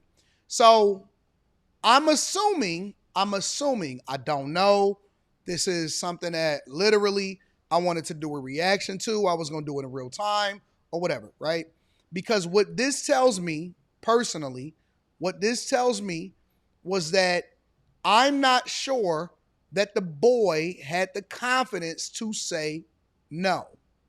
And let me tell you what happens a lot of times with these black kids since we just having these conversations. And I'm going to just keep it 100. Let me tell you what happened with these black kids since we having these conversations. Black kids that are raised in white environments, and yes, I can speak on it because not only was my nephews raised in these environments, but I had an opportunity to observe it myself. Not only, raising my own daughter or raising my nephews and holding them down, but I also went to the same schools in middle school, right? And I've seen it happen with other black kids. And so what happens is they want to fit in. And if you don't have a strong father in your life to say, hey, listen, remember who you are, remember what I taught you, and remember what it is that's going on, right? Because justifiably, we want to raise our children in a better environment. We want them to get better educations. We want them to be able to be successful. We want to remove them from the violence. But somewhere along the way, we didn't give them the confidence to be able to stand up for themselves. So what's really happening in a lot of these instances, and I'm gonna just keep it 100. What's really happening in a lot of these instances is these kids are so desperate to fit in and they want peer pressure, right? They get peer pressured into these situations where they'll do anything, even stuff that they don't want to do, just to make sure that they try to fit in. And the other kids actually know it. They know it. They know when you don't have confidence. They know when you're trying to fit in. They know when you're the only black kid. They know when you're the person that's not usually, that don't have self-confidence. And so you go along to do stuff with people that you know you ain't supposed to be doing, or you know you don't have no confidence in doing. And so what happens is you're trying to fit into a culture or belong to a people, and you do stuff that you ain't supposed to do. AD, sounds like you blaming the boy who lost his life, family. Ain't nobody make him jump in there. The other boy is being charged for covering up the evidence. What are you talking about? Yes, I'm blaming him. 100%. I'm blaming the parents. I just had this conversation in the very beginning of this show. Yes. He jumped in the lake knowing that he couldn't swim. He's trying to fit in with people that he shouldn't even be hanging with. Yes. Nobody killed him, according to this report. Stop always trying to be a victim and start taking responsibility for your kids and teach them better. What are you talking about? Yes, 100% I am. I know y'all want to make everything a race conversation. I know y'all want everything to be that or whatever. So even if he did know how to swim, he jumped off of a effing bridge, bro. Think about what we have in a conversation. Even if he could swim, he jumped off of a bridge. Why are you jumping off of a bridge? Why are you doing stuff that they doing? Man, it was stuff that they was doing in middle school with these white people, and I was like, nah, I'm good, bro. Y'all got it. Because my parents had put into me, my brothers had put into me that I'm me and they them. Even when the black kids was doing stuff, when I was in high school, they would do stuff and I would be like, hey man, we about to go over it. I seen it every day. I've had these conversations with y'all on a regular basis. Yes, he was 19. Oh, the white kid tried to cover it up. Okay, well, he shouldn't have tried to cover it up. Don't mean that a 19-year-old shouldn't have been jumping in a goddamn... Let me be quiet. Don't mean that a 19-year-old shouldn't have been jumping off of a bridge. Why are you jumping off of a bridge into a lake? Why are you jumping off of a bridge into a lake? What are you doing? Who does that?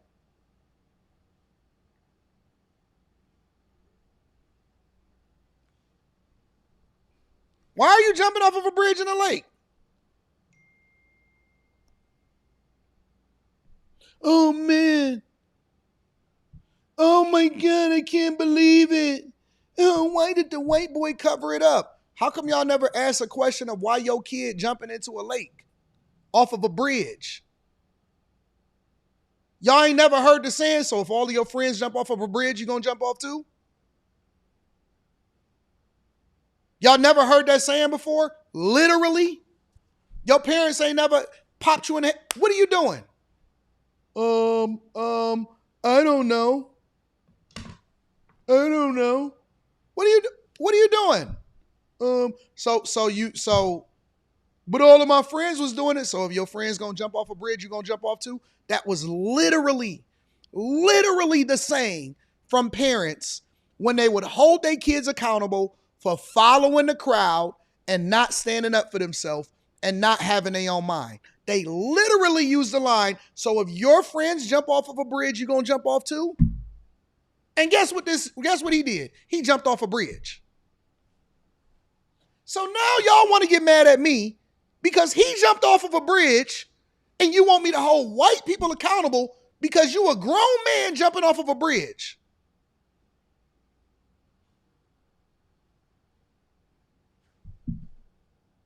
What we talking about? So let me guess. Everything is white people's fault.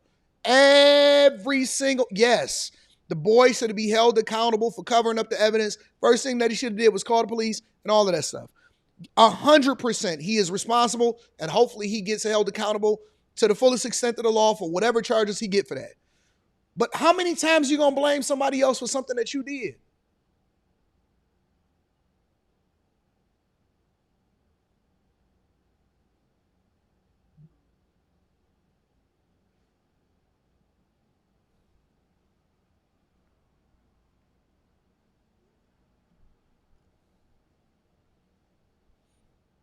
If you jump off of a bridge, I'm going to be like, nigga, you crazy. I'm going to pull out my phone. I'm going to pull out one phone to record it. And I'm going to pull out the other phone to call the ambulance just in case you don't come up. Hey. Nah. Listen. I need an emergency ambulance immediately. And I'm going to still be recording the whole time that I'm doing it. I need an emergency ambulance immediately. I got a stupid friend.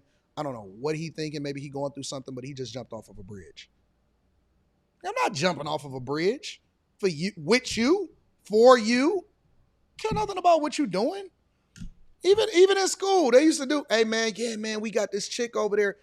It was this chick named, I don't want to say her name. It was this chick, and she had a reputation for everybody can hit, anybody can hit. She busting it down for a real one. They say, yeah man, we about to skip school. Such and such girl is going to be there. Her and her homegirl. Yeah, we about to go run a train. I said, run a who? No. Yeah, we about to hit. You coming?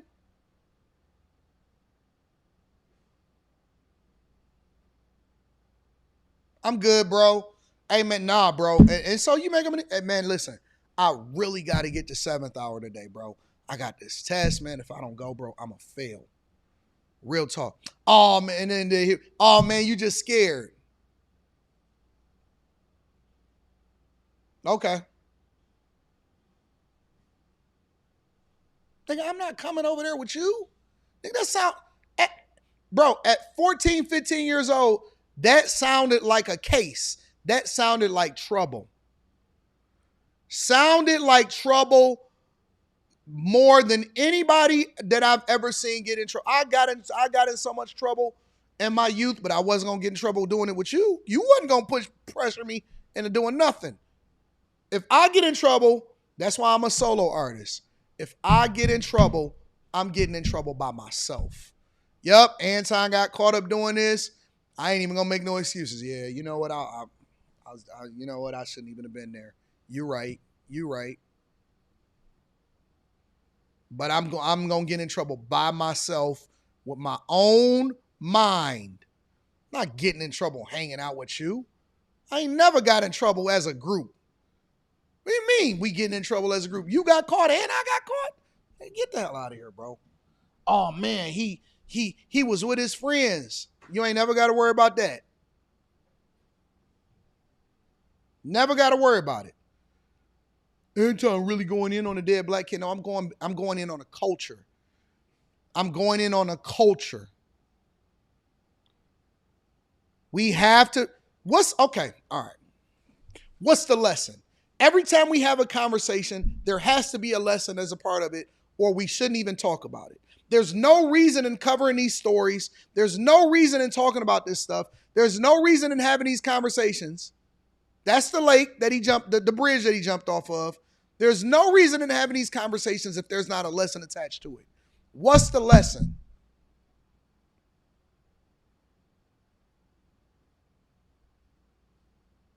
That's the question that you need to ask yourself.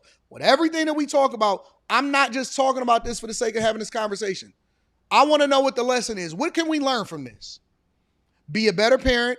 Be vigilant in your kid's life. Make sure that they stand up for themselves and not get caught up doing stuff and being peer pressured and then doing things that other people do when they get grown. Because they're still looking for acceptance because you didn't play a role in helping them to become the kid that they're supposed to be. That's the lesson for me. You can tell me what your own lesson is. All right? Not jumping off of a bridge. Why would I ever jump off a bridge? What the fuck is this? Come on, man. All right, you know what? Let me go in a little bit harder. Let me go in a little bit more. We're going to get to Trump after the break.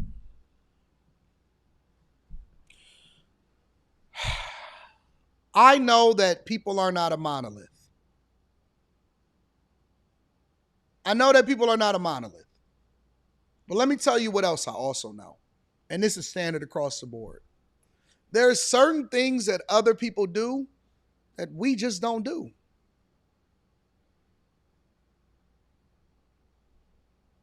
I'll give you an example. I hear about drownings all the time at the lakes because Michigan has a whole lot of lakes. 9 times out of 10, I know that it is going to be a white person that did it. You know why? You know why? 9 times out of 10, it doesn't mean that it doesn't happen. Don't mean that we don't have boat week in Chicago and stuff. But 9 times out of 10, when the summer hits, right? I know that they like to drink.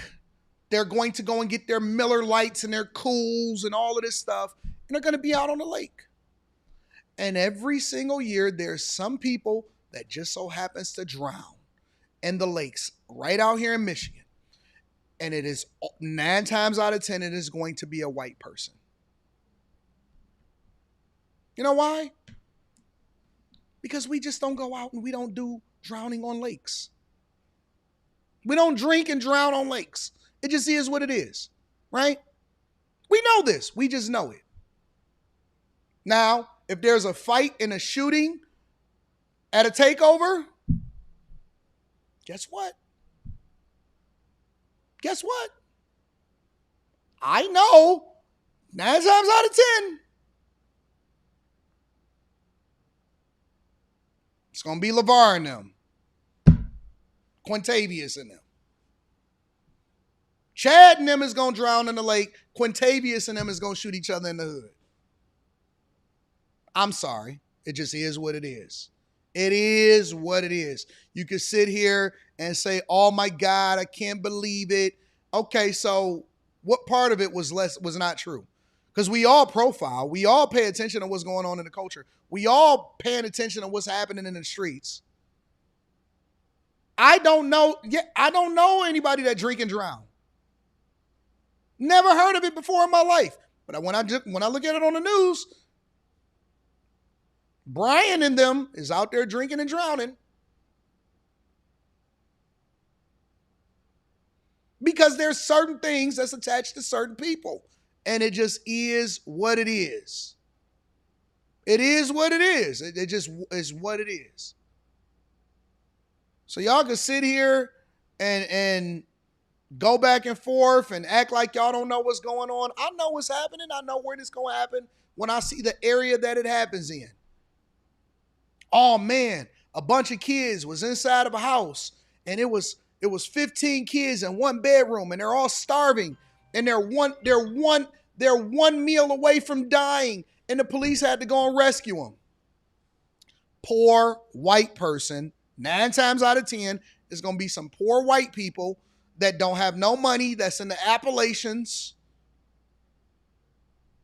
and they're going to look retarded, and they're going to be like, oh man, and okay. Makes sense. Makes sense. You know why? Because regardless of how poor black people are, for some reason, we're resourceful enough to be able to go find some food. It is what it is. Because black people don't get malnourished in the United States. They'll go sell box. They'll go and get on government assistance. They'll go and do all of this stuff. But guess what? They don't get malnourished because of poverty. They don't starve to death.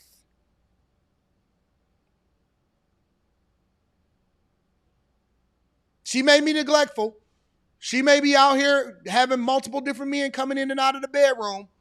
But she gonna feed her kids though. Worst case scenario, she gonna put some food in the refrigerator. She might be out there on a boat somewhere, but the kids gonna have something to eat while she left them alone. She gonna leave a 14-year-old to babysit the 8-year-old, but they gonna have some food. They gonna have some food.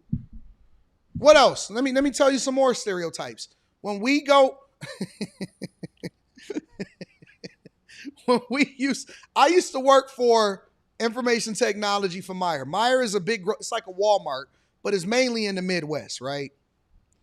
And so anytime we would go and visit and open up a new store, which we had to install all of the technology and all of the UX and UI with regard to the cashiers and the payment system and stuff. And so they would do a soft launch and they would do an opening. Anytime somebody got caught stealing liquor, 10 times out of 10, it was white people. Every single time. Don't matter what the environment is. Anytime we caught people stealing liquor, anytime we pulled up the cameras, anytime that the police had to be called, anytime that loss prevention was doing their thing, and we had to go and see what was going on, if they had liquor, it's white people. Every single time. Never fails. Never failed at all. At all. Now, if somebody was getting fired for being late,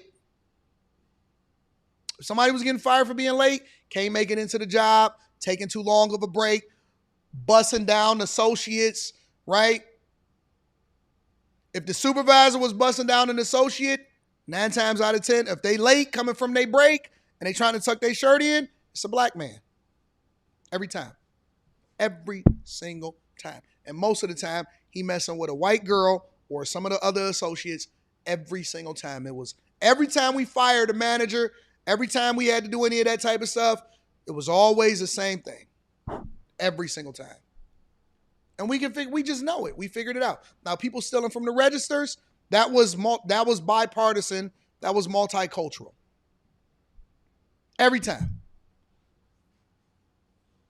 Real talk. It was multicultural. People stealing in the register.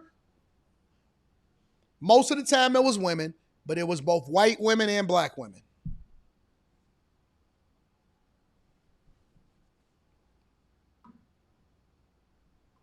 Yeah. All of the people that die on Everest, y'all ever see them people that's with the sharp, what do they call them? The people that climb Mount Everest, and when y'all see them videos and they be like, oh man, they had to leave up on the mountain because there's no way you can get them down. There's never going to be a black person that, listen, we'll die in the hood. We gonna die on flat land. Black people die on flat land. They don't die on Mount Everest. They don't die on Mount Everest. We'll die in the hospital. We'll die on the streets. Right? We're going to die in our bed. We may die from gun violence. But we're not going to die on Mount Everest. Because we got to give ourselves a chance to be able to defend ourselves.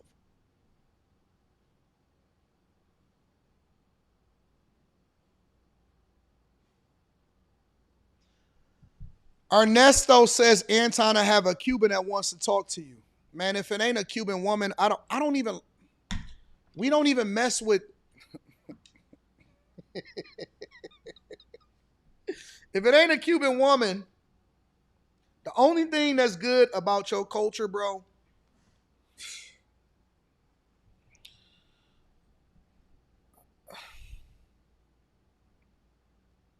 what y'all think that we hanging out with Cuban guys that do this salsa?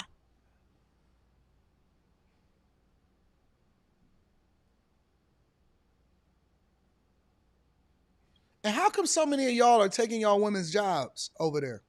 All of y'all want to be servers. Hey, the Cuban server. I see this is what this is going to be all day. Let me read some of these super chats.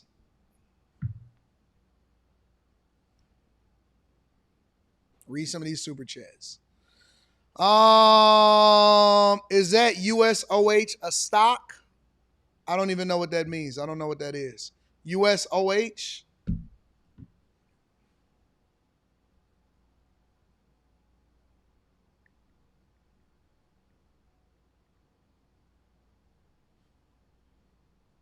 United States Oil Fund. Let me do some research. I don't know nothing about it. Let me do some research and I'll figure it out, big dog. Jarius Phillips says, AD, you made me quit yesterday's stream mentioning gay places in Dallas.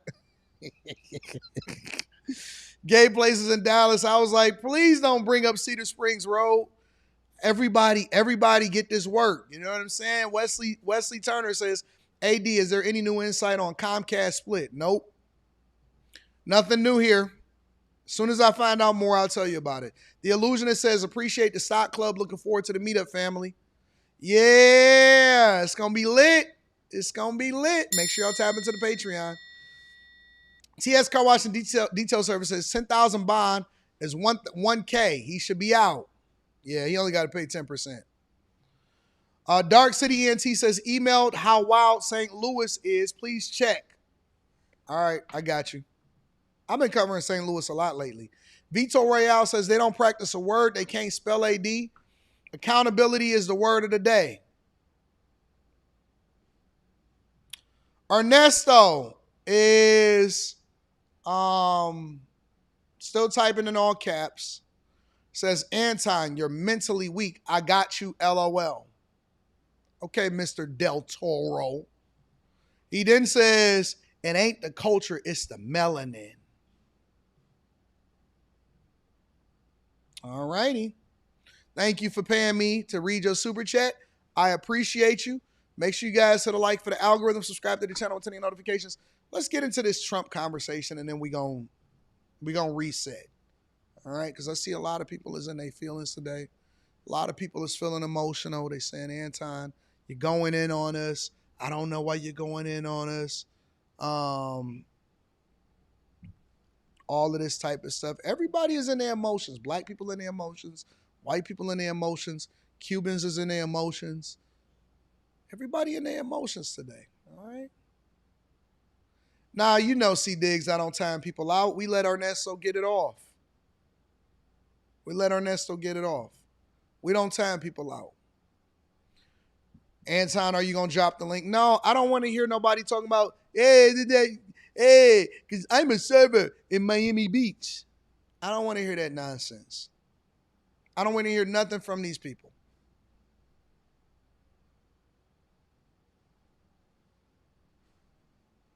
I don't want to hear these people. Is it Taco Tuesday? Taco Tuesday.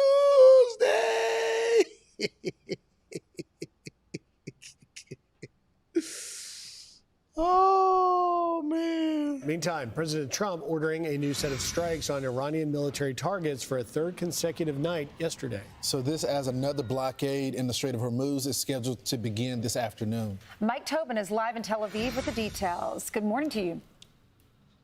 Good morning, Ainsley. Good morning, gang. We're waiting now for that blockade to go into effect, which should happen a little less than 8 hours from now. In the run-up, there's been a flurry of Iran firing on commercial shipping, where the Dutch shipper Stolt Tankers now confirms that one of their tankers, flagged the Stolt Magnesium, flagged out of Liberia, was hit. That started a fire in the engine room. And when we are seeing these strikes on the commercial shipping, oftentimes they are hit in the engine room, which shows precision fire on the part of the Iranians. The crew is accounted for. United Arab Emirates had 2 tankers who were hit. 1 crew member was killed. Strikes on commercial shipping prompted the U.S. to launch strikes. We've got video of a fire burning on Kish Island in the Strait after the U.S. strikes. But the U.S. hit a number of targets up and down the coast of Iran. As the president says, the U.S. is going to take control of the Strait and charge 20% reimbursement for security. We're putting the blockade back. And it's a blockade not for anybody but Iran. In other words, anybody doing business with Iran can't go through. Everyone else will be able to go through. So it's a blockade. It's a very strong blockade.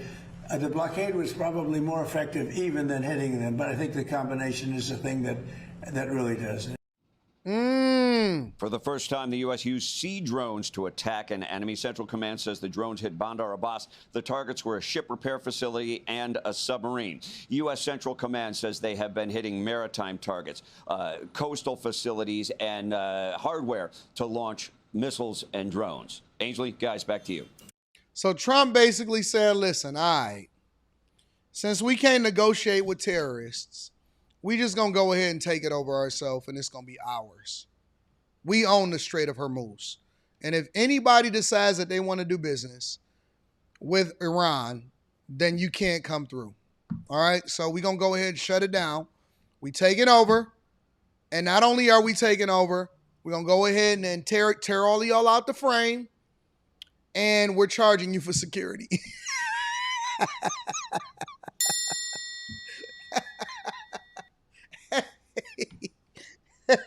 They said, listen, we charging you, if you want to come through this way, we charging you 20%.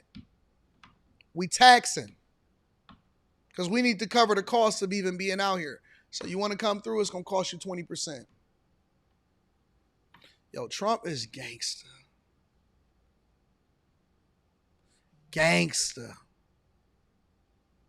Gangster. I don't disagree with our president. He tried to negotiate. He said, listen, guys, we can do this the easy way or we can do this the hard way. And he warned him. He said, listen, if you don't want to play ball, if you don't want to go about doing things the right way, then it's going to be a tough go for you. They said, we don't care. We up. And we going to continue to do what we want to do when we want to do it. He said, all right, cool. Not only that, we're going to send you some sea drones.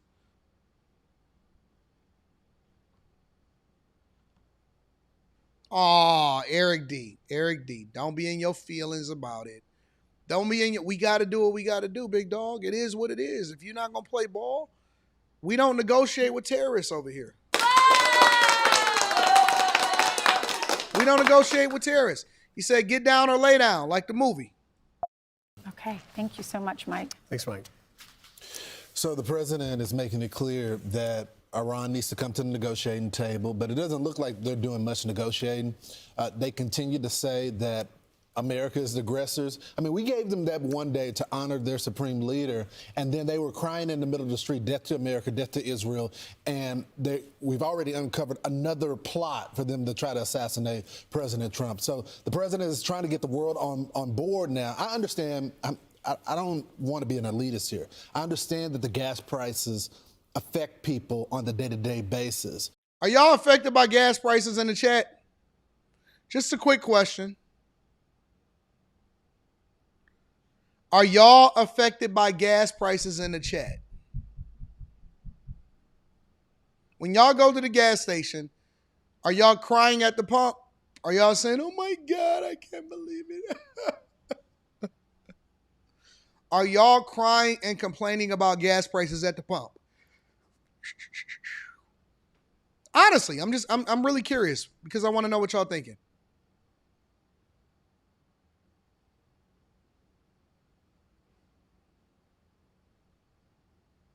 Not really. Nope. Nope. Nope. No. No. No. Nope. Nope. Paige says yes. Somebody said, what kind of question of that is? You got to learn how to type effectively if you want to have a conversation here. No, no, no, no, no. Somebody said yes. They went down. Nope. No, I'm a baller. Yup. Cali, though. Nah, I'm putting 30 in the tank regardless of what the price of gas is. No, I just buy it at whatever price it is. I see a lot of no's. Okay, so y'all not even tripping. Most of these people must be bag chasers. But do we want to really be dealing with this threat for the next 47 Let me hear what years? Trump says specifically. And the percent of the land was federal. Was there any other way to turn this around? How is it that I guess my question is how did it get there if it's a state? Go ahead. You want to just... Ada says, I'm not crying at the pump, but I do miss affordable gas. When my tank used to get full at $21, now it's $36. And yes, it affects me. Well, then that just means you just need a man in your life. Because women shouldn't even be crying at the pump.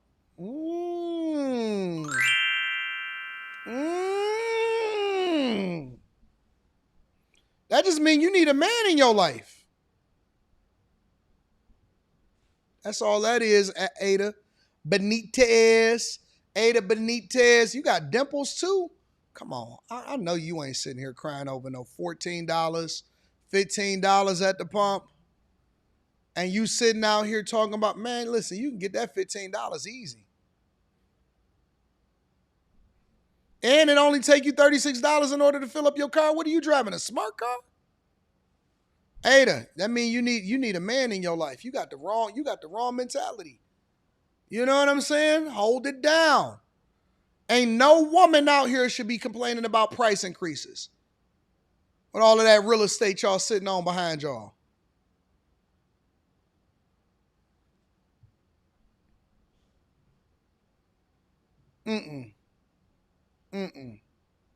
No.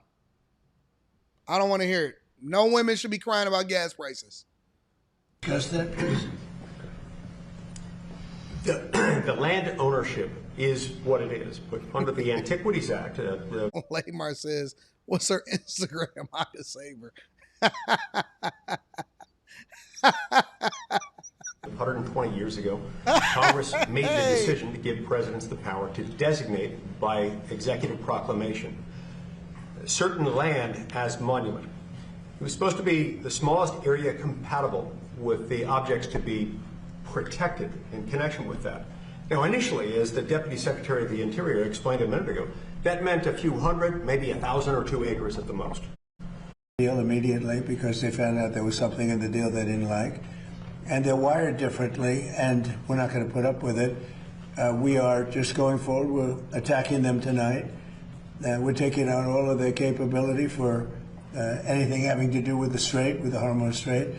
And I think in the end, we will end up just controlling the whole thing. And what they're doing is being very foolish, very stupid, and they've treated people horribly. They've killed 52,000 protesters so far that we can determine.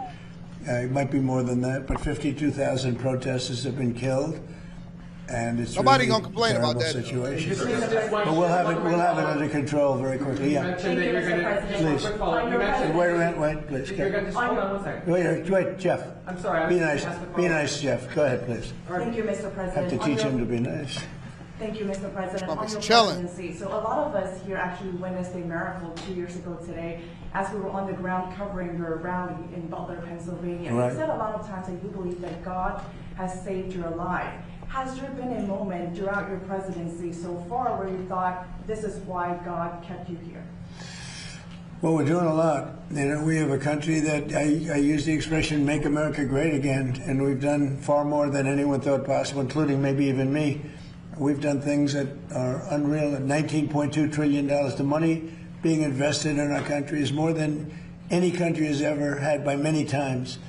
We have trillions of dollars coming in because of the tariffs and the proper use of tariffs, because all of the things. I think because of the election. November 5th was a very important day. When you look at the military, we have the strongest military in the world. We rebuilt it largely during my first term, and we have recruitment now. We're setting records in recruitment. We had, if you go back to the campaign when I used to talk about it, the last administration, they couldn't recruit soldiers. We needed soldiers in every single branch of our military, and that included police and firemen. Nobody wanted to do anything having to do with the uniform in this country because they weren't proud of the country, and now the people are very, very proud to be an American. Our country is doing phenomenally well. We're respected all over the world. If I go, no matter where I go, we just got back from NATO, and I think you saw the response. It was like a very beautiful thing, actually. It was a total response, totally positive response. No matter where we go, we're respected again, maybe respected more than ever before. So I appreciate the question, but that's pretty much it. Mr. President, thank you. Cameron Arkin with Town Hall. I was curious about there are reports about Iranian drones in Cuba. There are concerns about that. Where does the relationship with the U.S. stand there? Is military intervention still on the table there? Well, if they do have that, and they might very well have that, we'll take care of it. Marco's just in the other room. And if they do have that, we'll take care of it in short order. We're not going to have a problem. We're not going to allow that to happen. So it could be that they're storing some.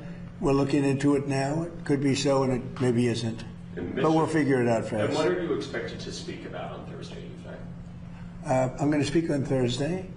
We were thinking one of the nights, but this has been such a busy news day today with all that's happening. A lot of very positive things have happened, including the Indy. We're going to have an Indy race, as you know, in 41 days. And that's going to be incredible. Around the Capitol, around down Pennsylvania Avenue, it's going to be something. They have 250,000 tickets ordered. It'll be like UFC, which set every record in the book for that business, which is the business of fighting. So we have the Indy cars coming, and it's going to be great.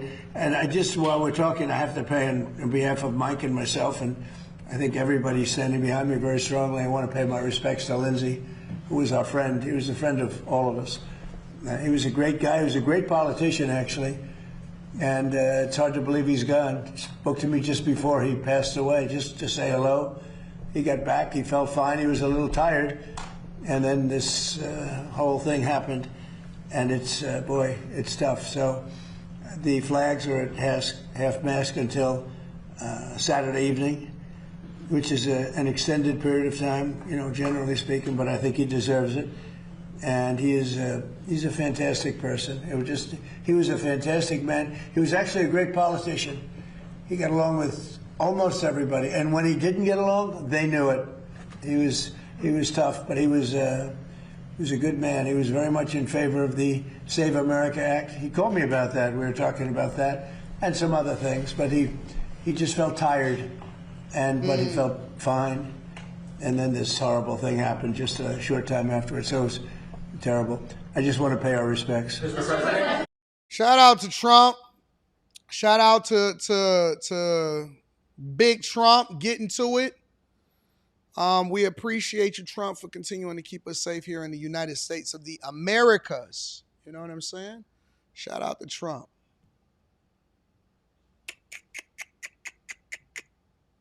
All right, what we listening to today? Let me read this super chat. TS says, I got my black label PPF. My lady got the Nautilus. Oh, she got the Nautilus? And you got the NAV, the black label NAV? Nice. Very nice. Very, very nice. What we listening to today? It's Tuesday. Come on with it, Anton. I definitely need a man for me. I wish I could take care of all of y'all. I really do. I really do. I wish I could take care of all of y'all. And look out for y'all. All right. All right, maybe tomorrow. We have to back up for. Did you just say Migos over Outkast? Stop, bro. Stop. All right, so we gonna have to get back to the show. Unfortunately, I'm gonna read super chats shortly. But the next thing that I want to talk about is diarrhea.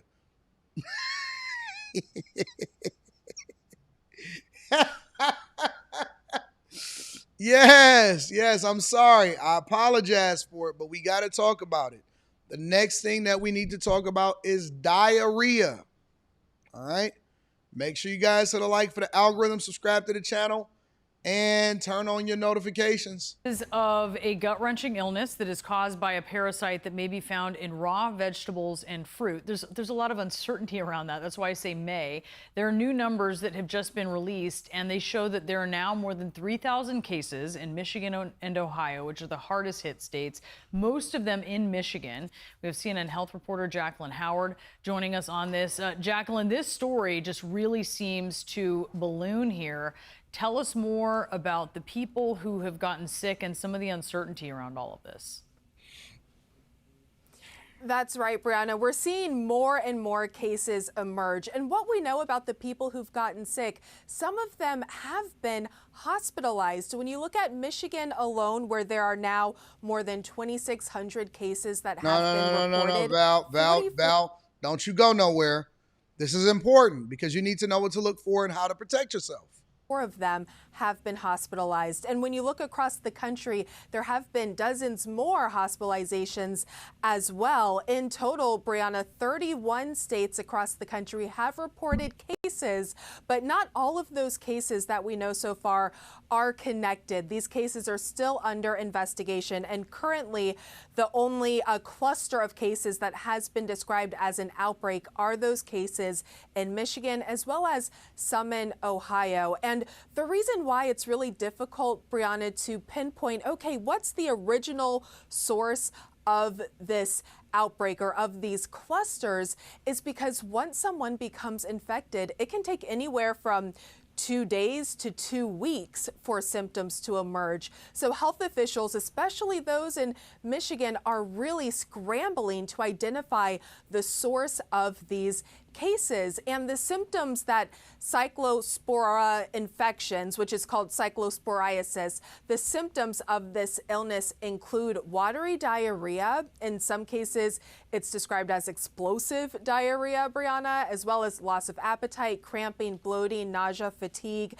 These symptoms can lead to dehydration, and for some patients, it's dehydration that has led to them being hospitalized. So it's really important, Brianna, to be mindful of how you can even become infected. A lot of infections sometimes are tied to contaminated fresh produce or contaminated water, like from water parks, or if you're eating fresh produce. So it's really important to wash your fruits and vegetables because this illness can be miserable. I'm telling you, Brianna, a lot of people want to avoid this altogether.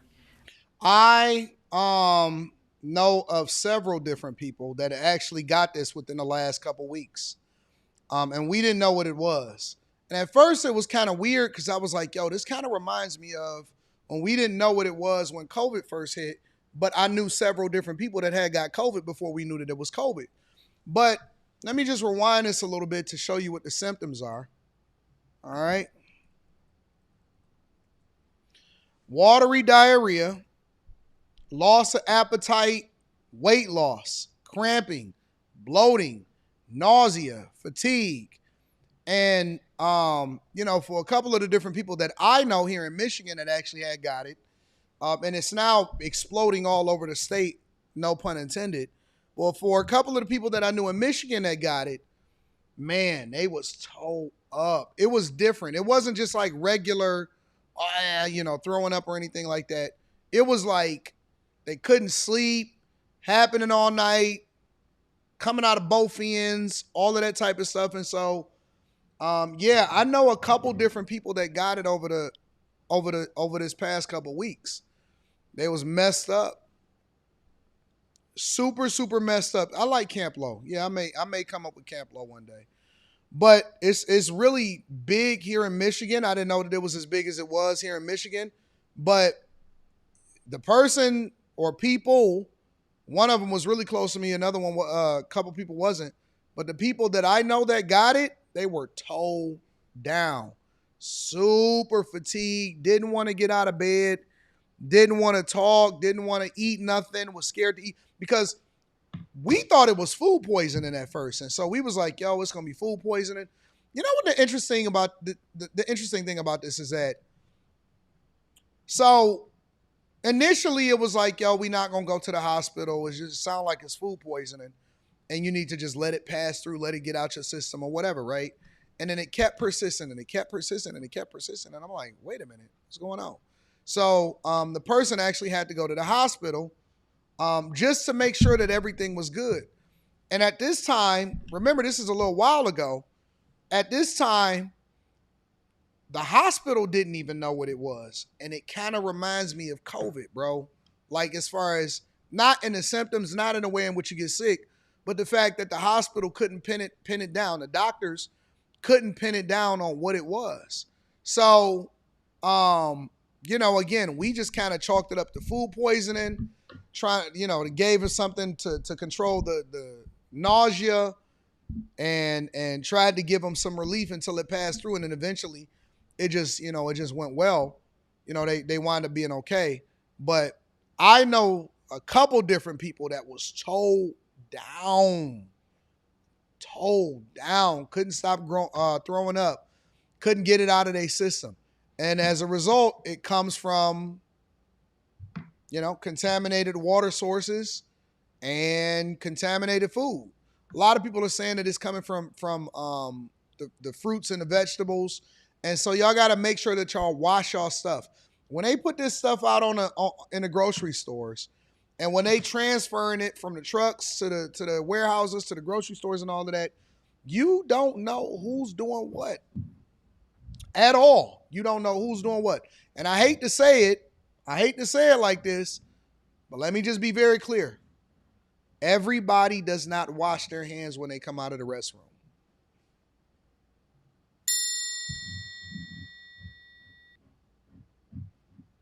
Everybody does not wash their hands throughout the day. When they go to the restroom, they will do a number 2 and they will walk right out the stall. And some people get shamed into it because they see somebody else in there and they don't want to be looked at as a leper. And so they may wash their hands, or they may go through the ritual of rinsing their hands and then wiping it off. But most people, I don't have any data to support this. I'm just going based off of anecdotal experience, what I observe on a regular basis. A lot of people do not wash their hands. And then, you're right. Shoppers will come in there and then they be touching all over stuff and then they put it back. They look at the eggs. They pop open the eggs to make sure there is no cracked eggs. I've seen people look at it, touch an egg, and then close it back and put it back and grab another one. Look at it. Okay, this one looks good. Put it in the basket. Most people are selfish. Most people are selfish, meaning that they will go in and they not considerate of other people. They not considerate as the person because they, in their mind, subconsciously, they're not going to see the person again. They don't know who's coming in after them. Most people are selfish. Most people are disgusting. I remember it was a conversation. I don't remember what the videos was or what the subject matter was, but it was this conversation that was happening across social media, all platforms of social media, of women saying that they prefer to live by themselves, that they don't want to live with a man. And I don't know, this might have been like a year ago that I was seeing the review videos, right? They were saying that they don't want to live with a man. And so when they start breaking down why they didn't want to live with a man, It was less about the man and more about the fact that they want to be slobs by themselves. Yep. Listen, bro, listen. I believe this in my core. I believe this in my core. I think that men that live by themselves are cleaner than women that live by themselves. And I stand on that. I bet on that. I bet $1,000 on that 10 times out of 10. If you can go in and just casually go in and say, oh, okay, let me come into your crib without her having to clean up before you get there and stuff like that. I think that most men that live by themselves are cleaner than women that live by themselves. I stand on that. I rubber stamp it and approve it. I believe it in my core. I 1,000% think so. You go into a woman's house, most of them, not all of them. A lot of women, if you go into their house when they live by themselves, slobs. They actually live like college kids.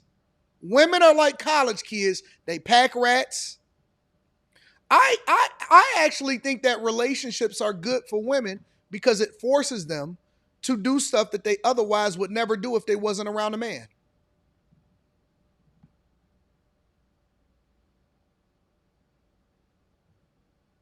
We make y'all better people.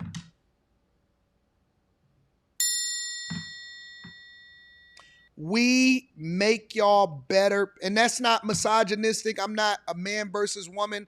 I'm not on that. I'm keeping it 100.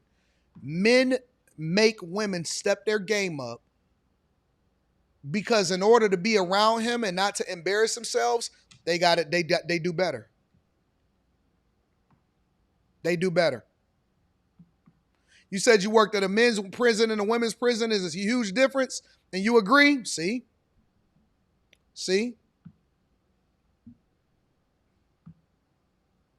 Nope. Men are not crusty. Men tend to be a lot more. Let me tell you the difference between men and women. Okay? I'm gonna break it all the way down. I'm gonna break down the difference between a woman that's single, not even single, just to live by themselves. A woman that's single, a man and a woman that's married, and a man that's single. Okay? This is what happens. For a woman that is single or living by herself, she, most of the time, not all, but in a lot of instances, they're slobs. They're not clean people. They let things pile up. They let the dishes pile up. They don't clean their bathrooms as often as they should. And a lot of times they are pack rats. And so they're not filthy, but they're slobs. And that's the difference. A filthy person is a person that's just nasty and dirty. A slob is a person that is clean, but they let stuff get out of hand and they don't take care of it as soon as they do it.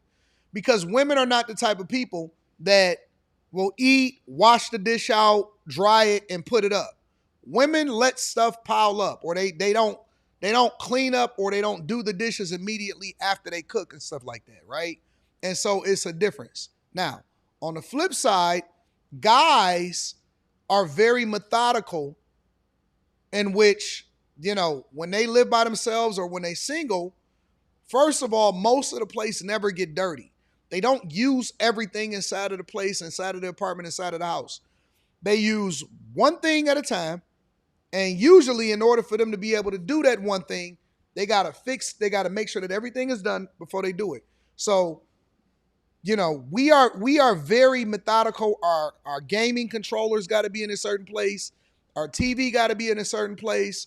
When we get into bed, we don't necessarily sleep in a whole bed. We may sleep in a part of the bed, and it's not that big of a deal. So there are things that we'll pay attention to, or that we'll be more mindful of. But we don't tear up the whole place, and it's much easier for us to clean. And a lot of times we just clean up behind ourselves before we leave because we want things in order, right? If you look at my studio right now, if you just look at my studio, it's very clean, it's very methodical, right? It's very much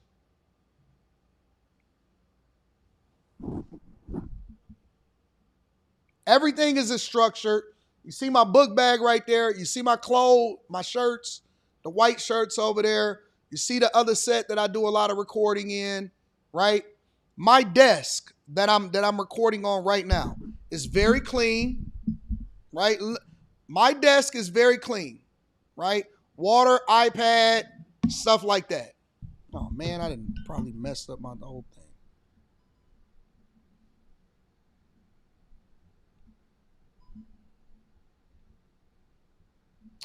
All right, hold on. I done messed it up. I got to close this and get it back out. When I go into women's workspaces, that's even in corporate America a lot of times, it's filthy. It's filthy. If you go into a woman's cubicle, it's filthy. Hold on, let me remove this. See if I can get this back up.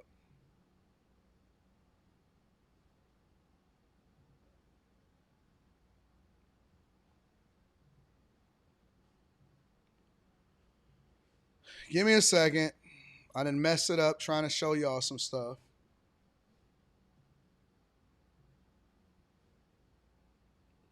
Give me a second. Give me a second.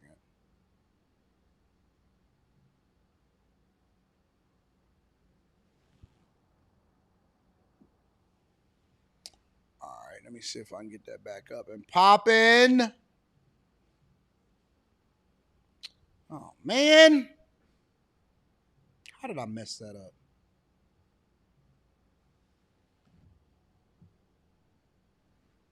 Let's see if I can fix this. I hate it when I do that.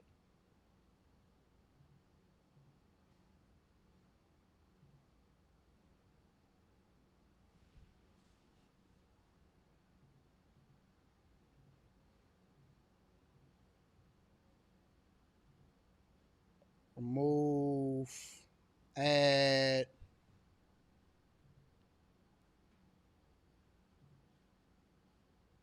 change. Oh, brother.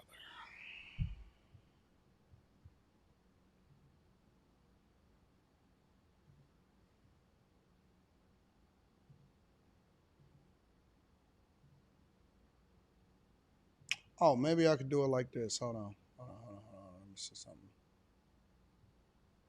It's actually a good opportunity for me to learn.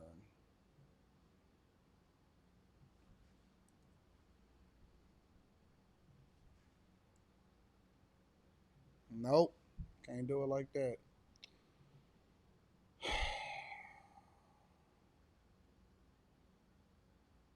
I know what to do. Hold on. Let me see something. There we go. There we go. There we go. All right, we back.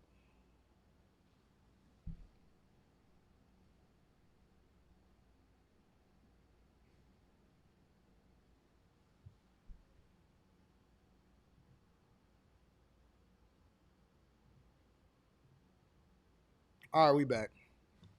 But the point that I'm making is most women, in my opinion,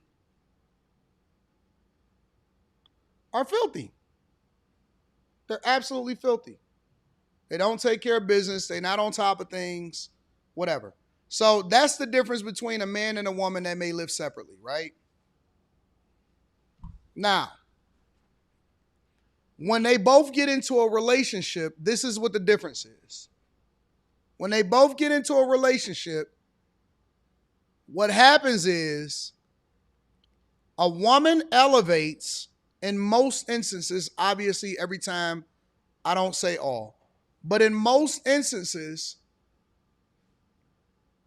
a woman will elevate herself to meet the expectations of what they think a man wants because they don't want a man to think that they nasty. They don't want a man to think that they filthy. They don't want a man to think anything negative of them. And so they know how to clean. They know how to do better. They know how to do well.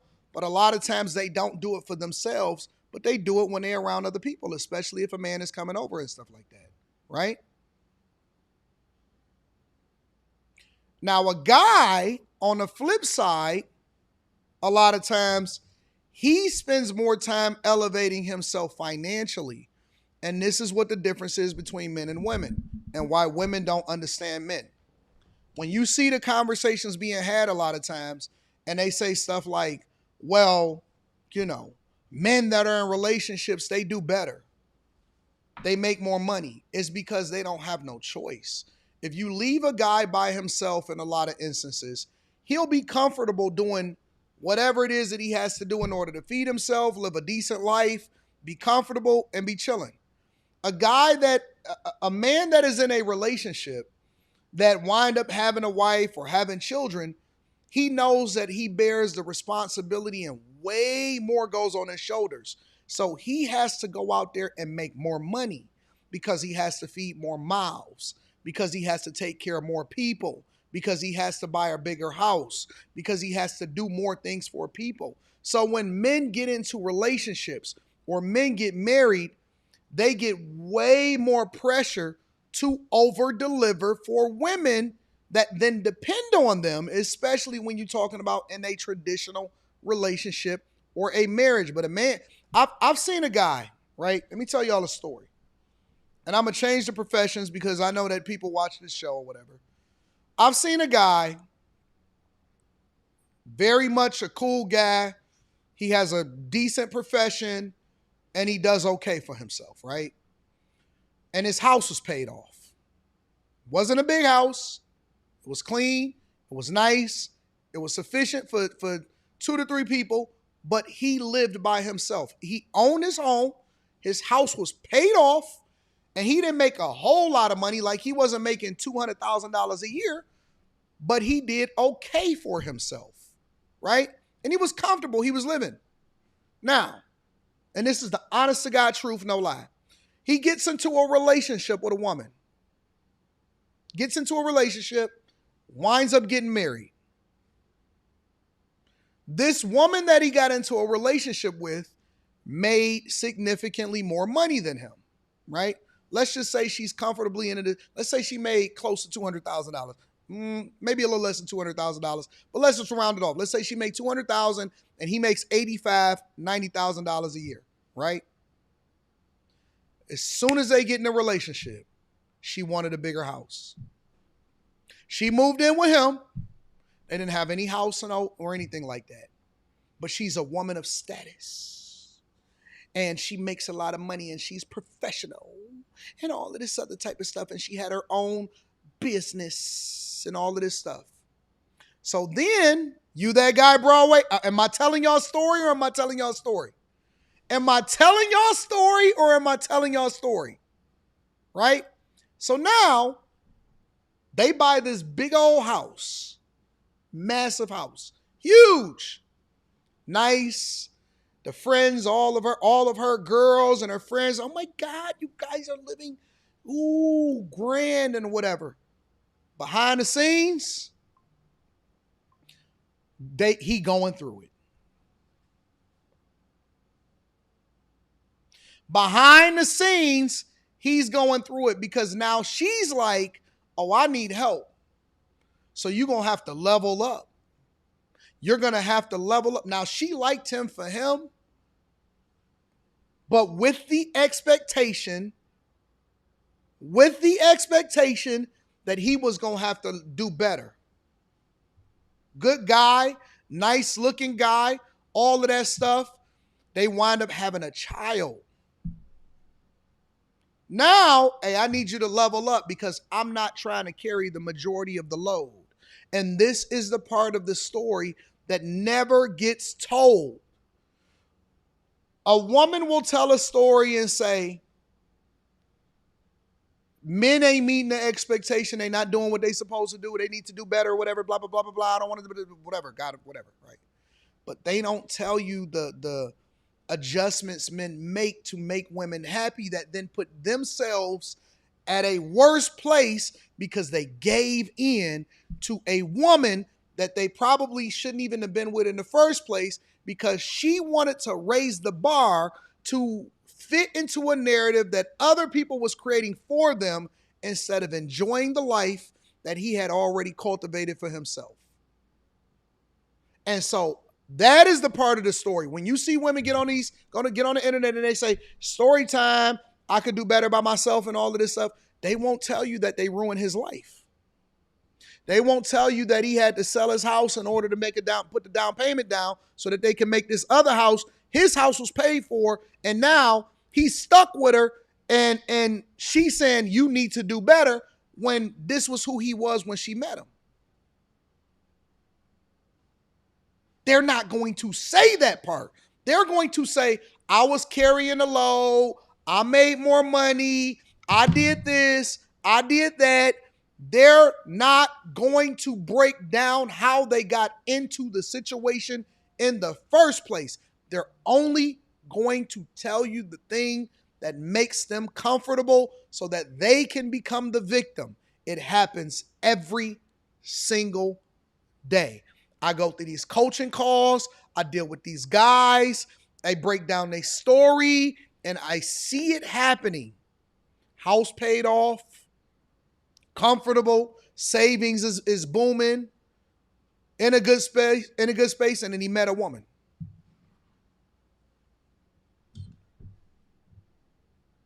And he met a woman. Now they have to level up.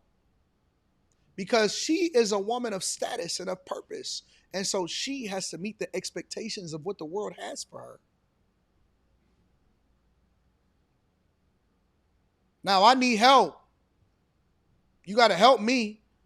I don't want to carry the majority of this. You're supposed to be the man. You're supposed to be paying for the bills. You're supposed to be taking care of all of this stuff. And he eventually he breaks. And eventually man, listen, I didn't sign up for this. I didn't sign up for this.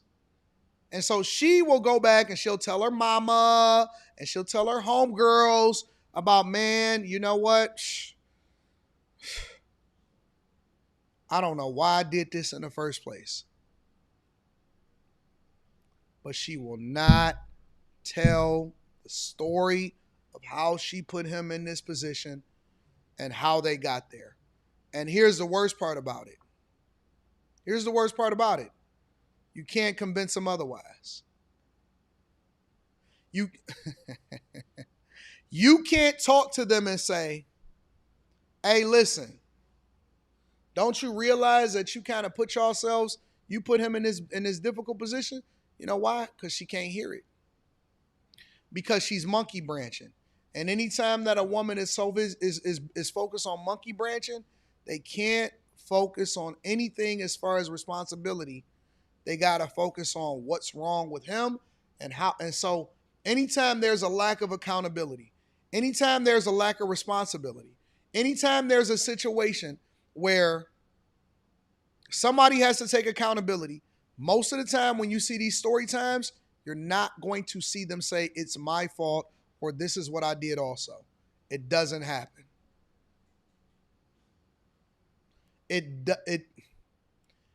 doesn't happen.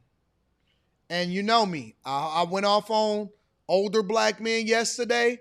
I'm going off on y'all today. And we got to have a conversation and we got to be real about what we see happening and how things are playing out. Come on, let's keep it 100. Let's keep it 100. We got to be real. It's not just one way. It's not just one way. It's not only just his fault, even though that's the only part of the conversation that we want to have. And that is the difference in one story between men and women today.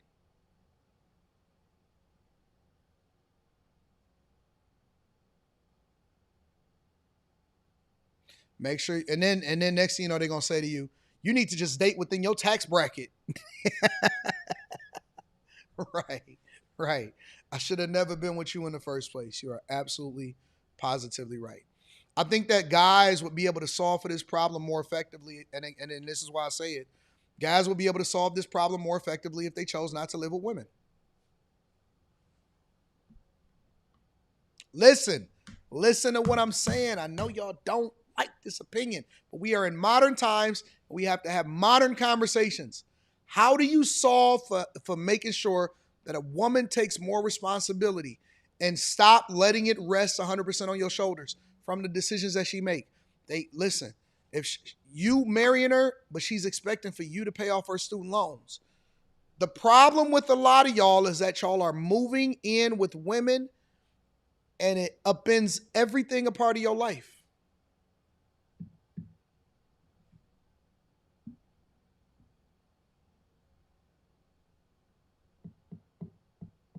I am Val. I'm finished with the diarrhea story.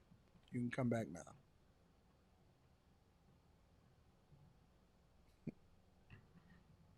If you stop moving in and letting them move in with you, you will be able to better control and showcase the difference between you and them.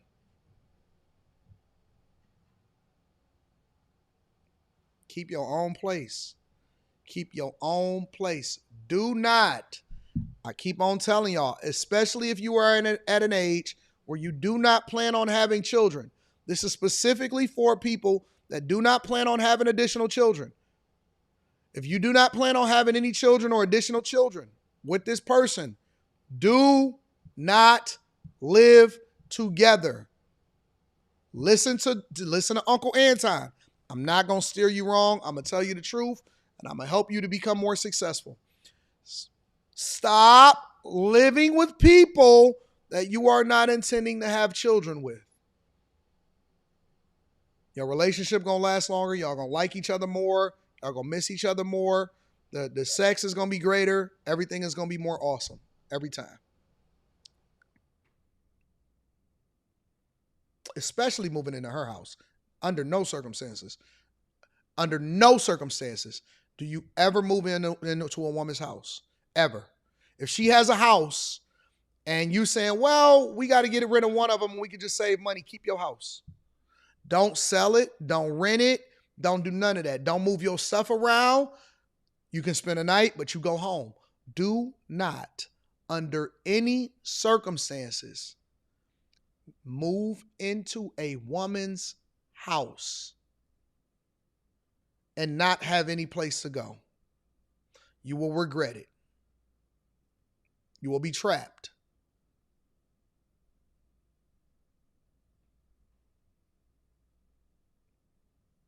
Okay? For those of you guys, now I'm about to really hurt some feelings before we get to this next story and read these super chats. For those of you guys that are in a relationship or a marriage without children, you need to figure out how to have your own place. I didn't say break up. I didn't say get rid of her. You need your own space, bro. Not in the basement. If you got to get your money up to do it, if you got to do all of that type of stuff, then do it. You need your own place. Your own space. Curated how you want. I don't care what it could be an office place. It could be whatever. You need a place that is your own. Telling trade secrets. Get your money up and get your own place. You need your own crash pad. I don't care what it is. It could be a studio apartment. It could be a studio. It could be a 1-bedroom. It could be whatever. You need your own place. Your own place to call your own. Don't let her relegate you to the basement. Don't let her tell you that you need to go to the garage. You need your own place, bro.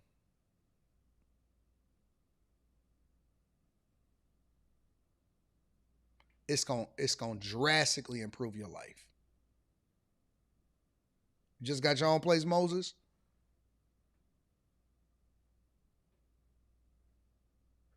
All right.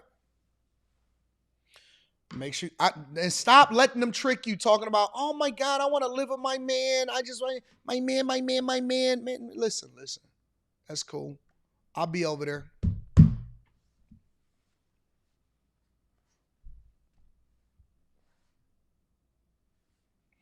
Somebody said just stay single, fellas. You'll find a cooperative woman. They all gonna be cooperative if you set your life up right. That's what I'm trying to tell you. It's not about being single. It's about what you want your lifestyle to be. What men have to understand is that they have to curate their life and then strategically place the people in their life that they want around them in the spaces and in the capacity that fits them. You can't keep compromising based off of what somebody else tells you. You have to curate your life and then set the pieces carefully on where you want them to be. Everybody is cooperative when you have freedom. Have you noticed that? Kay Cooper says, I'm not going for that. I know. I'm working on Kay Cooper, y'all. Don't worry about her. We'll get her right in a little bit. As usual, of course. I expected this one. I was waiting for it. I was like, yo, I'm wondering why this comment ain't came up yet. He says, he'll be at work while his girl getting skinned by Pookie. They're good. And that means that you just learn what her character is. So now it's time for her to hit the streets. You freed yourself. Why are so many men so afraid of getting cheated on? Let her cheat. Why are y'all so scared? Listen, bro, you can, if she gonna cheat when you're not there, she gonna cheat when you are there. That's the part that y'all don't understand, nigga. You just got more comfortable because you think that because you live with her, that she not out there getting skinned in the car anyway. But you don't think that dog got his own place? What you think that they stopped making hotel rooms? Oh man, if you leave, you're gonna get skinned. Then let her get skinned. Then that means that she wasn't yours anyway. You was just a placeholder. You was just keeping her from doing what she wanted to do anyway. Why you want to hold a chick hostage? Oh man, then she gonna get skinned. Skin her. That's not your chick. Then that means you figured it out. Congratulations, you finally became a man.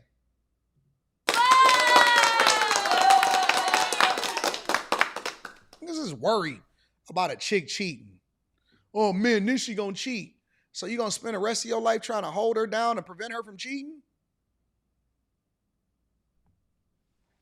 I knew that was gonna come up. They always say the same, then Pookie. Well, guess what, dog? If she meeting a little dusty nigga, then that's you shouldn't be with her anyway, bro. What you think? What you think that so dumb. The ones that get cheated on the most is the ones that you be cuffing up the hardest. I love you. Oh my God, I love you. Her boss been skinning her the whole time that y'all been together. Before you, and he gonna skin her after you. Just because you married, it don't mean that she any different. You should be trying to figure out who she is instead of trying to don't try to prevent nobody from doing something that they gonna already do. Then she gonna cheat.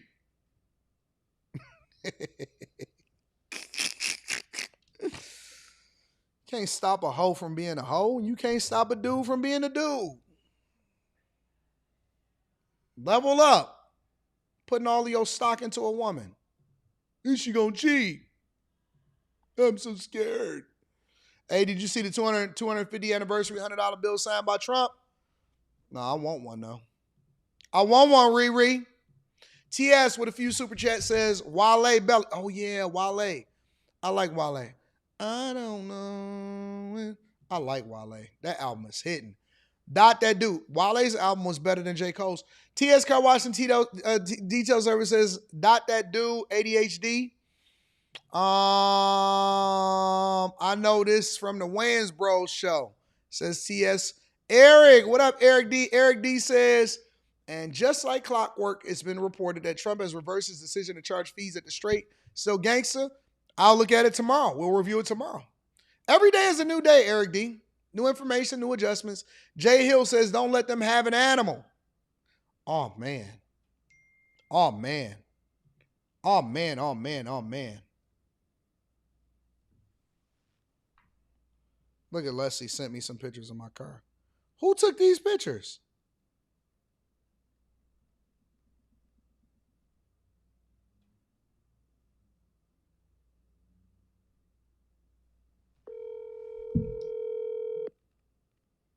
Yeah. Who took them pictures? I'm on a live.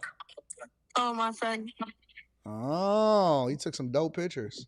Yeah, I know. They just sent them to me. He must They're know. good. Yeah, he must have knew that. Did he know when he took the pictures that was my car?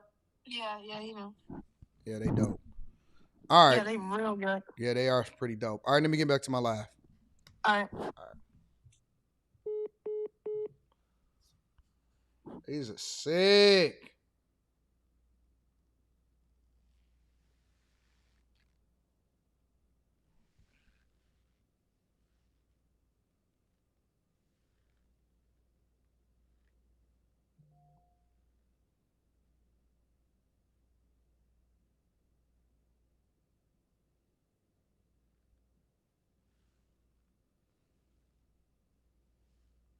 All right, Les got these friends that's taking dope pictures. Nice.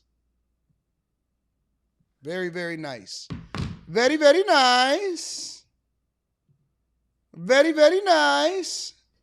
Shout out to Les. I took my car out to a car meet, so. Yeah, no animals. It's so true. I see it all the time at the truck stop, says Big Guy Trucker. Shout out to my dog, Big Guy Trucker. They don't wash their hands. Man, I don't like that. I don't like that. I don't like that. I don't like it. I don't like when people don't wash their hands. I don't like it. I don't like it. No. Ladies, I could take you for a ride if you want to come and hang out with me. Leslie is actually the one that spec'd that car. So she the one that picked every single color, seatbelt colors. I sat there for 2 hours with her while she sat there with the dealer and spec'd that whole car. I had a whole nother car. I had a whole nother color, a whole another thing. And then she came through and was like, Dad, we doing this differently. I said, what do you mean? I said, the one I spec'd is sweet. She said, nah. So we got to go back up there. So we go up to the dealership and we sitting there spec'ing a car.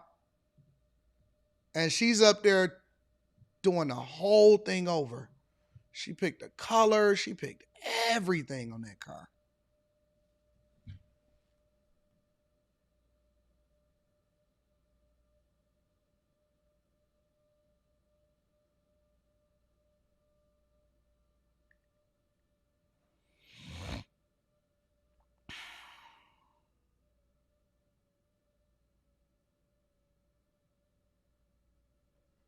I wonder if I still got the footage.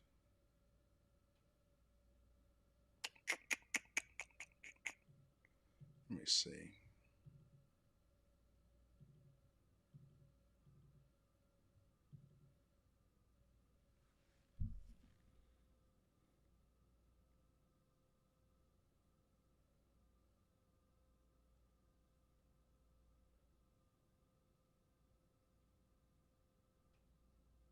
I don't know. I don't remember.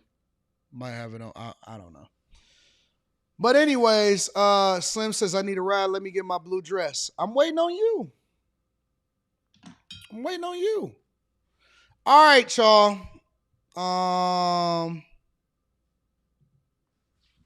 Let's get into it. Make sure y'all hit a like for the algorithm. Subscribe to the channel and turn on your notifications. We got to get to the next story.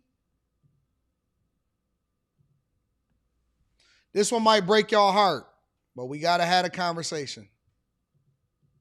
A woman has now been arrested in the deadly stabbing of Crystal Jordan, also known as Houston rapper Judy World. The incident happened on Saturday night on the city's south side along Bathsheba Lane. Houston police say Kayla Rogers has now been charged with manslaughter. She's accused of stabbing Jordan in the leg. Jillian Hartman spoke exclusively tonight with the rapper's mother and brother, who are now pushing for justice. Jillian. Yeah, Anthony, I can tell you it was a very emotional interview. Crystal Jordan's mother told me that she was there with Crystal's 10-year-old daughter when the stabbing occurred, and she said the suspect, Kayla Rogers, is the sister of Crystal's boyfriend, and described what she says happened that night. The night my daughter was stabbed, she went over there with good intentions to go get something for the guy that she was dating from the mom. She went over there to talk to the mom because she had him on the three-way on a jail call. The daughter came outside with a butcher knife. Intentionally, she said, I don't want this over here because I'm finna kill her because this is what I want to do. She killed her on an act of jealousy. Jealousy and bully. You intentionally killed my daughter in front of me and her daughter. The video that I shared with y'all is that I was asking the mom to remove her daughter, to take the knife from her, and her mom told me to get away from here. Don't record us. Don't do that. We don't do that here. I said I'm recording her because she have a butcher knife. She ran up to my car to stab my daughter, and my daughter blocked her with the door. And then she went around in between me and my daughter and stabbed her in her leg. And she started gushing out. She hit an artery. Me and my baby was trying to stop the bleeding. We putting pressure. We putting pressure on it. We putting pressure on it. We trying to stop my baby from bleeding. She took out my daughter from us. That's not right. You intentionally killed her. You did what you wanted to do. And you need justice for what you did. I can't put justice on you. Only the system can put justice on you. They need to take care of her. And they not charging her with manslaughter. They better charge her with murder because she did this intentionally. It wasn't an accident. I'm hurting right now. I'm hurting so bad right now. It don't make sense. Everybody loves Judy. Judy is everywhere. She everywhere. There's so many supporters around here that's been posting her.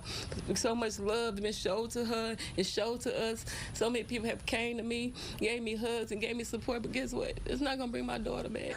My sister, she was a really, really, really great person. That was like my best friend. We did everything together, like videos together. We did songs together. We did everything. Like, she called me every day, check up on me. We was a real tight family, and she was just for the community. Everybody in the community loved my sister. They loved her. She was a very inspired person. She inspired people. She made great music. She was a great rapper. She's a great Houston labor actor. Playgirl Judy, that was her rapper name. She was great at what she did. She loved music, and she was actually had a good career where she was taking off, and she was really doing positive things in her life as a female rap artist. She really inspired the community that you could be anything in this life if you put your mind to it. I can't believe this happened to my sister. I can't believe it. I would never thought because she was so young. She was only 28 years old. She still had way more than a life to live. The family also tells me that Crystal had a passion for music from a young age and was also known as rapper Playgirl Judy. Now, the family appreciates the love and support they've received so far from her fans and the community. A balloon release in her honor is planned for this Friday at Crestmont Park. You can watch our full exclusive interview on Fox Local. And let me see something really quickly. Let me back up for a minute. Happened that night. The night my daughter was stabbed, she went over there with good intentions to go get something for the guy that she was dating from the mom. There it is, right there. I'm going to play it again for y'all. With good intentions to go get something for the guy that she was dating from the mom. That's it. That's it right there. That daughter in front of me and her daughter. The video that I shared with y'all is that I was asking the mom to remove her daughter, to take the knife from her, and her mom told me to get away from here. Don't record us. Don't do that. We don't do that here. I said I'm recording her because she have a butcher knife. She ran. Listen. I keep telling y'all over and over, and I'm gonna beat this in y'all until y'all figure it out. First of all, I'm going to approach this the same way that I approach every single story and every single person that loses their life, whether they die of old age or they die in this type of situation. Prayers up for the family. I don't believe that anybody needs to be dying over something so stupid and dumb and ignorant. The lady that killed her needs to be prosecuted to the fullest extent of the law. All right. So now that we got our pleasantries out of the way, can we have a real, authentic conversation? Thank you. We are going to have a real conversation. Let me go back to what the mom said from the very beginning. Something for the guy that she was dating from the mom. Something from the guy that she was dating.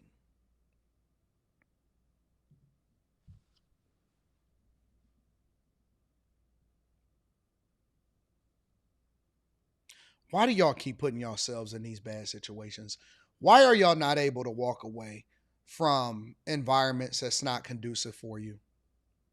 How are y'all continuing to find yourself in these relationships? How are y'all continuing to be around people that want to fight and pull out a butcher knife? What are we talking about, y'all? What are we doing? Why are you around? Why are you arguing with? Why are you going back and forth? Why are you going over to somebody's house and going to get something from the guy that she was dating and all of this stuff? What are y'all doing?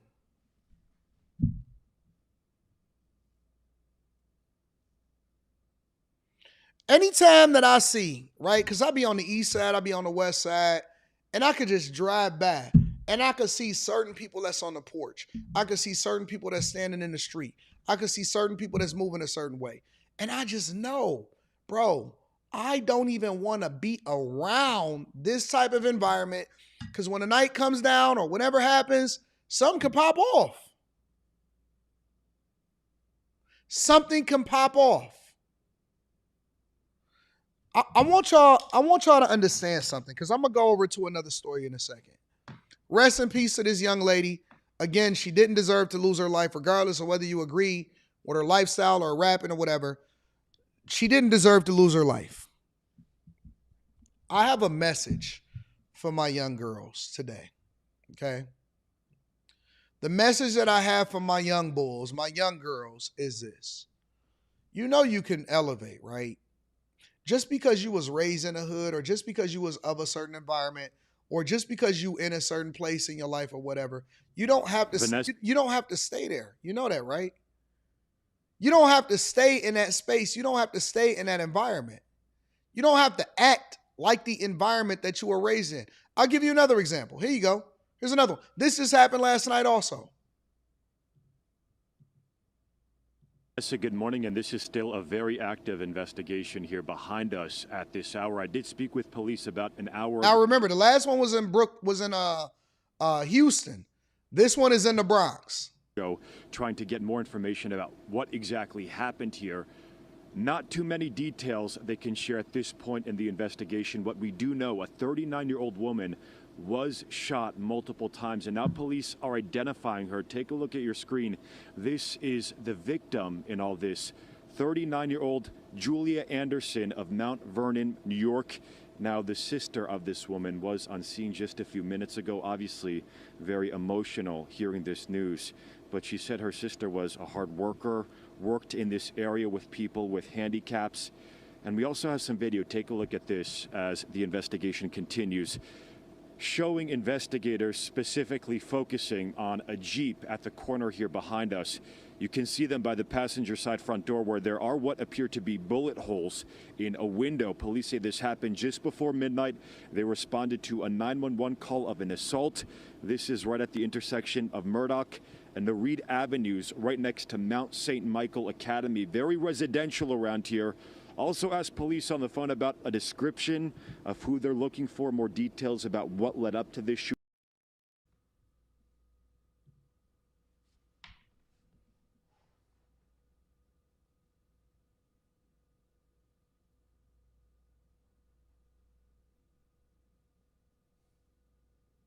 You do not have to be a product of your environment.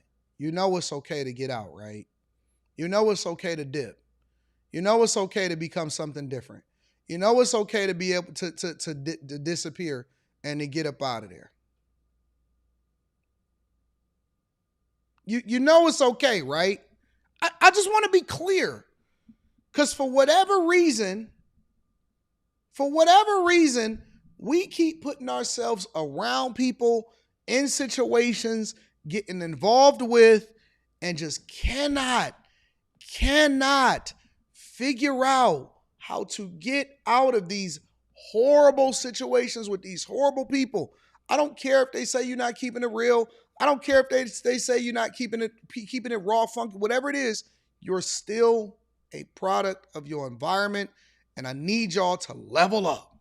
On the phone about a description of who they're looking for, more details about what led up to this shooting, that assault they're talking about, and if there are any leads. They did not have information yet regarding any of that. The investigation continues at this hour. There is police tape still up behind us, police vans on scene as well with this investigation. It's such a waste. It's such a waste. It's a waste of a human life. It's a waste of a situation. You want to know another one? All right, what was that? Houston, Chicago.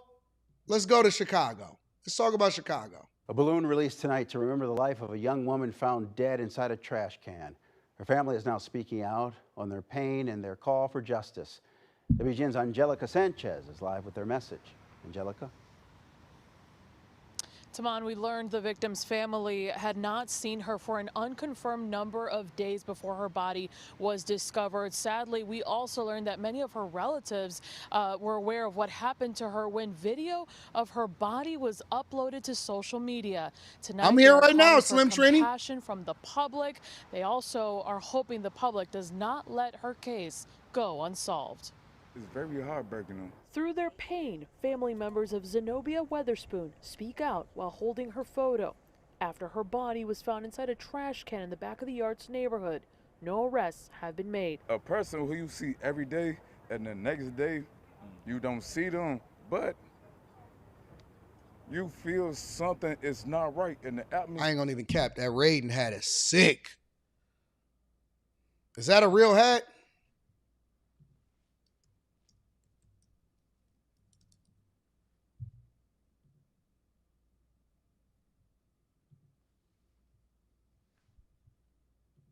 Give me a second.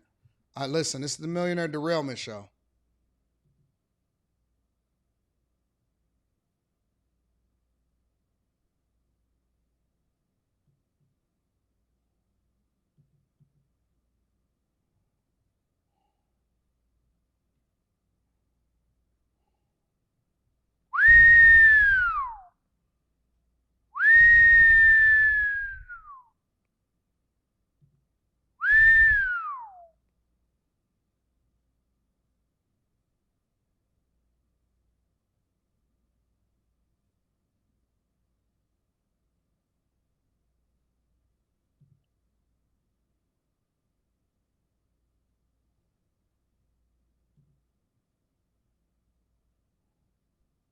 I like the other one better. That mug is crazy. That's it right there. That's it right there. That mug is sick. Yo, the Raiden hat is hitting. I ain't never seen that one. Yeah, he did his thing on that one. He definitely did his thing on that one.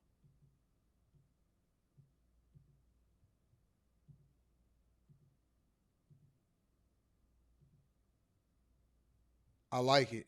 I got to get one. I got to get one. I got to get the Raiden hat right there. They said I think it's $570.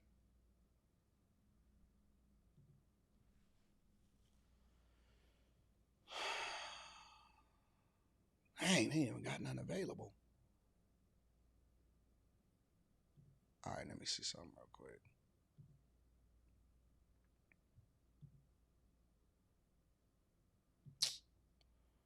I don't got no more available.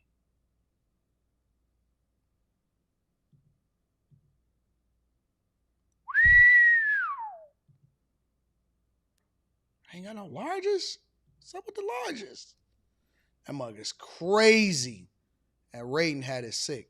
All right, y'all, I'm sorry. We got to get back to the show. Nah, his is different. His got a got the strap around it, the leather around it. Let me see something, bro. Women accessories.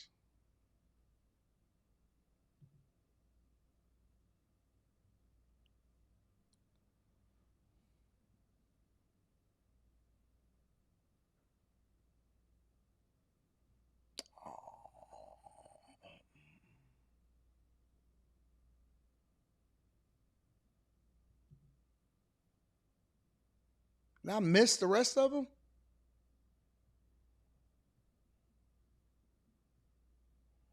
Maybe discontinued. His is sick. His hitting. His is hidden. My sister was probably calling out for help, and I couldn't answer. Relatives attended a balloon release Monday night in her honor. Y'all think his is fake? Y'all think his is fake? Why y'all think it's fake? I don't think it's fake. It's probably real. I don't think it's fake. It looked too quality to be fake, but I could be wrong. And I couldn't answer. Relatives attended a balloon release Monday night in her honor, not far from the alley where she was discovered. They say they're holding on to memories of a young woman with so much ahead of her. We call her Z, Zenobia. She was very lovable, always full of life no matter what life brought her way. She aspired to be a nurse. Family members say they learned of her death when a video of her body was uploaded on social media. They ask people to have compassion and help take those videos down. It's very devastating. It was very gruesome, and to see how Facebook pushed it in your face even more, and it was nothing you can do about it. You couldn't force anybody to take it down, and you gotta see her in that state. It's like shocking. A press conference earlier in the day. Look where she was found. Look what's in the backyard. Stupid boats, trash. This is Chicago, by the way. All right. They're doing a press conference in the alley. This is how our young girls are ending up inside of trash cans. And let me tell you something, bro. I'm gonna keep it 100 with you. They not ending up inside of trash cans because it's another girl that's doing it to them. They continue to put themselves in these situations that's associated with people that they should not be around. They're putting themselves in spaces with people that they should not be around. That is how they ended up in trash cans in the alley in Chicago. It's a pattern. Sitting with a man, going to get something from a man. They are in the wrong places with the wrong type of guys. And then we beg y'all. We beg y'all on a regular basis. Hey, listen, man, look, don't do this, baby girl. Don't do this. Don't be in the streets. We just had a whole live stream last week on After Hours Room 9 where we was talking about the girl that was down in Miami that wound up getting killed. And they want to be out there trying to find a trick and all of this other type of stuff, right? I figured that Jesse Xavier is the old model. But my point is that why do y'all keep on putting yourselves in these situations with people that you know ain't no good for you? I don't get it. I don't get it. I don't know why y'all determined to be in these places.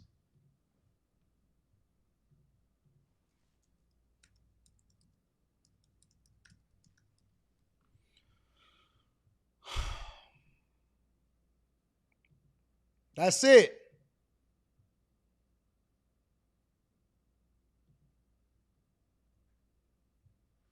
That's it right there. It's real, man. It definitely is real. I could tell that it was real immediately.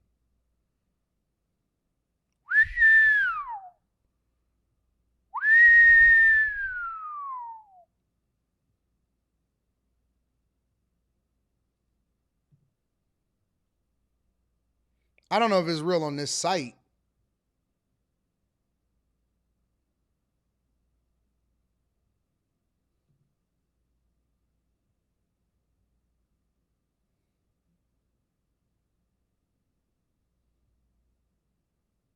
I never heard of this site before. Kicks Crew? Y'all know anything about Kicks Crew? Security, privacy, shipping info. Contact us.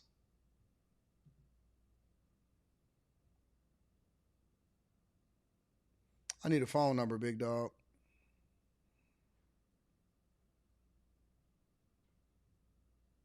Anyways, make sure you guys hit a like for the algorithm, subscribe to the channel, and turn on your notifications.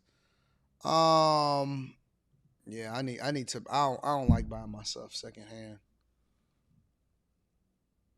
Flight Club. Let me see something. StockX.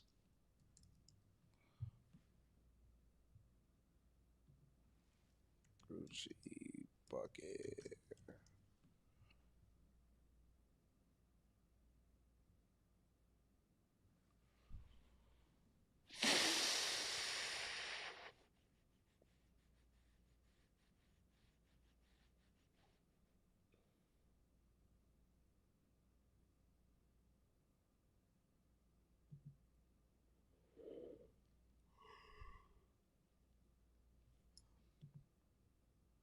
That mug is sick, bro. Super sick. All right. Anyways, I can't be getting distracted by this anymore. Again, make sure you guys hit a like for the algorithm, subscribe to the channel, and turn on your notifications. Long Way ENT says, bet AD crash pad in the King Homes. Bet AD crash pad in the King Homes. Why you got to go to the King Homes? Why did old boy have a coat on? I have no idea. But you know what's so interesting, Long Way ENT? I was looking at a couple of other stories. It's not just the black women that are catching L's at all. It's a bunch of different women from all different backgrounds that's catching L's. Let me see if I can find it. Hadn't heard.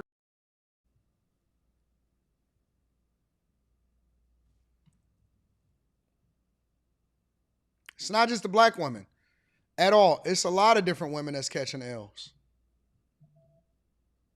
Glendale police arrested a man they say killed a young woman and buried her in the desert. Ariana Jones was reported missing last Tuesday after her mother hadn't heard from her in a couple days. She was last seen going to the movies with this man, 23-year-old Dominic Rodolico. On Saturday, her remains were found in a shallow grave near Lake Pleasant. Rodolico is now charged with first-degree murder. He's being held on a $2 million bond. And tonight we are hearing from Ariana's mother, who again reported her missing. She spent all of last week searching for her daughter and told Armali McBride this is not the ending that she had imagined. Her mother says her daughter was so much more than a headline. She doesn't want her to be defined by what happened to her and instead by who she was. It's not fair. It's not fair at all to her, to me, to her son, to her brothers and her sisters. It's not fair to anybody, to her friends. It's not fair. She was 21 years old. 21, like she. Ariana Jones's mother, Sofia Sardinas, overcome with grief. And I'm so sorry that this happened to her, because this was not supposed to happen to her. She wanted to tell everybody about Ariana, that she loved being a mom to her 2-year-old son. She needed to come home to her son. She needed to come back to her baby and me. And that she hadn't had the easiest childhood. She says Ariana was adopted when she was 3 and bounced around from house to house. The two were reunited when Ariana was 18, and she had big plans for her future. She wanted to have a family. That's all she wanted. And for this guy to take her life from her like that? Sophia reported Ariana missing July 7th. She says she stopped responding to her calls or texts. When she went to her daughter's apartment to check it out, her fears were confirmed. I felt this heavy feeling, like I don't know how to explain it, but I felt like something happened, something was wrong with my baby. Sophia spent the week searching, handing out flyers and holding onto hope, until she got the horrific news that Ariana wasn't coming home. She just wanted to, go out to the movies. She just wanted to watch a movie. When her daughter disappeared, Sophia was watching her young son. She believes Ariana fought hard to get back to him. I know my daughter, and she would not just let somebody do that to her and not fight back to get to her son. Sophia says she would trade places with her daughter in an instant. I would die for her. I don't care. She deserves to be here more than me. Police haven't released a motive or explained. Let me back up for a second. Glendale police arrested a man they say killed a young woman and buried her in the desert. Ariana Jones was reported missing last Tuesday after her mother hadn't heard from her in a couple days. She was last seen going to the movies with this man, 23-year-old Dominic Rodolico. On Saturday, her remains were found in a shallow grave near Lake Pleasant. Rodolico is now charged with first-degree murder. He's being held on a $2 million bond. And tonight we are hearing from our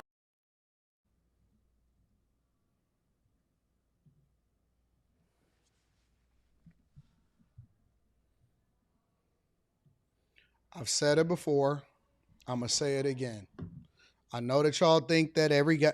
I told a girl the other day when we was having a conversation on a coaching call, and I said, listen, you don't know these people in these streets. You think that everything is sweet. You think, because one of the things that she was communicating to me was, oh my God, I can't believe he was so different. He was way different than what he is on the internet and stuff like that. And I said, listen, these streets are unforgiving to everybody. It don't know no names. It's not limiting itself. They not making themselves nicer just for you. And I was having a conversation. I said, but they were such a nice person and they were such a gentleman. And I said, well, what do you think that they're gonna do? You think that they're gonna present themselves and say, hey, listen, I'm really a serial killer, but I'm gonna just put on a front for you. Hey, listen, I'm really a piece of trash man, but I'm just putting on a front for you. What, you think that they're coming out and they're presenting themselves as nice people so that they can ultimately just be nice to you? That's the whole goal. The whole goal for anybody that's out here in the streets is to present you with the thing that they think you know. This is why I keep telling people, I told y'all over and over again, stop dating. Stop dating. Stop dating. Anton, what do you mean stop dating? How are we supposed to get to know a person? You probably all already know the person that you're supposed to be with. You know why? Because you know who they really are. You know who they really are. But you don't want that guy. You don't want the person that wants the best for you and worships the ground that you walk on, and you know who he really is and all of this stuff. You don't want that guy. You want the person that pretends to be nice to you, that presents himself as a good person to you, and you think that person is just ultimately, you don't know their background. Hey, why are you single? How did you get here? And every time that you ask a person, hey, why are you single? You know what? I was just too good for the last person. I was the good guy. You mean? Nigga, you 40. You telling me in 40 years on this earth, you couldn't find one person to stick with you? Get the hell out of here, bro. Get the hell out of here, bro. I just assume by default, that everybody is full of the devil until they prove to me otherwise.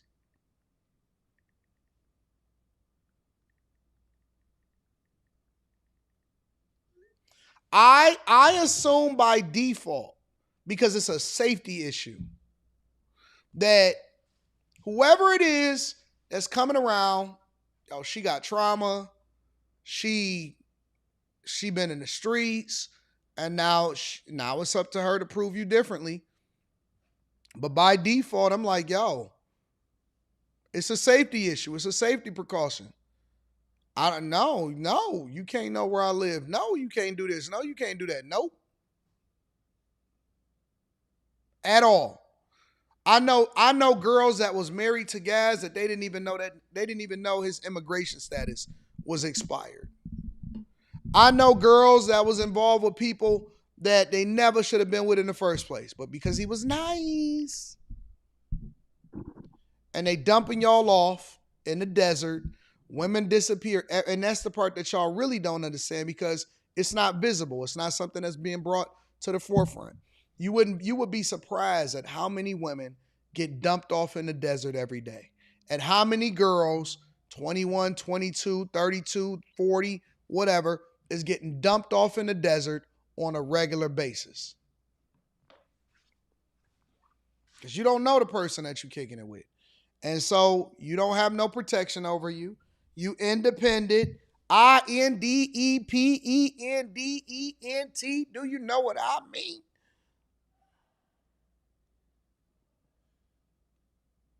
And you know what else the worst? Y'all be jumping on these apps. Yo, these dating apps is wild. These dating apps are wild. Y'all get on there and look at a person's profile that they crafted for themselves, and then you be surprised. You be surprised? What did you think was going to happen? Be careful is all I'm saying. Be careful. It's happening every single day. And notice that the woman, the mother that was in there, notice how there's, because she said that she was adopted and all of this other stuff. Notice how there's no man around.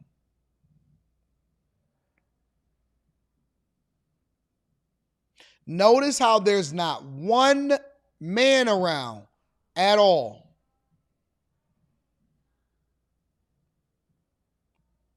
At all. I went out to a spot with my daughter the other day, and she was like, Dad, this is my friend, whatever, blah, blah, blah. Right? A little black boy or whatever. And I was thinking to myself, he like you. He got a crush on you. He like you. He got a crush on you. Real talk. Now, I didn't say this to her. But I was just observing. And everywhere that she went, he went. And he was super protective and, okay, let's whatever, blah, blah, blah, blah, blah. And so I was just thinking to myself, you the one that's stuck in the friend zone. You friends, real talk. You the one that's stuck in the friend zone. You the nice guy. Man, listen, bro. The things that I see on a daily basis, the stuff that I see, hi, Mr. Daniels. Hi. Little black boy. Hey, Les. No, Les. No, Les. He the friend zone guy. He the one that like you, but he don't want to tell you that he like you because he's stuck in the friend zone. Yep. Super cool dude. Super nice. Super humble. Super humble. I'm just be watching though. I just be observing. And so I be pretending like I'm talking to the crowd because people come on up to you. And they coming up to me and they asking me, oh my God, I follow you on YouTube and stuff. And I be talking, but my eyes is peering right across his shoulder, paying attention to the interaction. Nah, man, what's going on? Nah, bro, listen, the key to being successful, I'm talking the whole time. Hey, the key to being successful is A, B, C, and D. And I'm really looking, got my eyes, watching, focusing.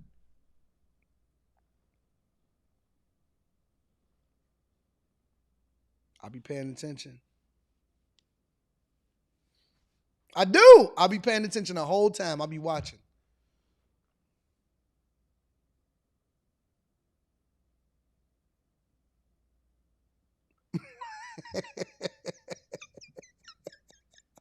I be on it so hard. I be on it. I'm telling you.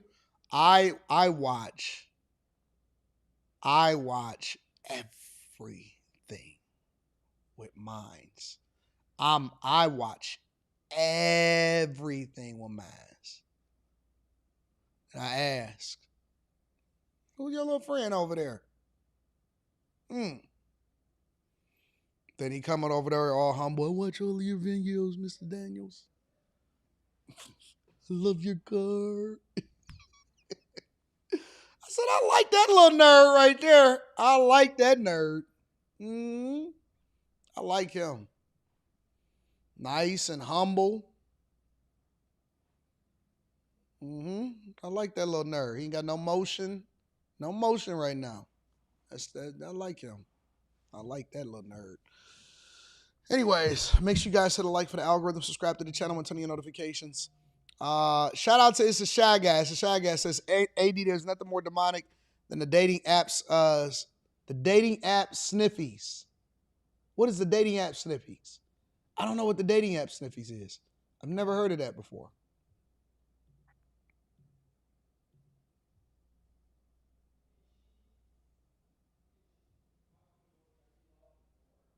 I don't know what the dating app sniffies is. What's the dating app sniffies?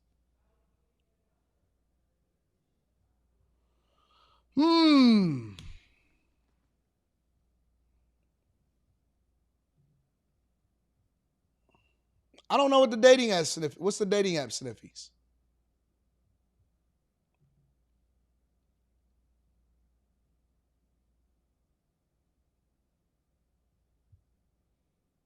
Nah, Jody. Mm-mm. You don't need no nerd. You already got friends that you don't show no love to. You got friends that you don't even show no love to. I don't know.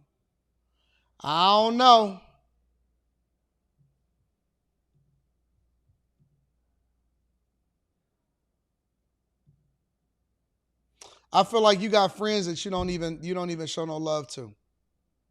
Y'all be out here doing dudes mean and dirty, and y'all be treating them like dusties and all of that stuff. I have no idea why y'all be putting these guys in the friend zone or what. Mm-mm.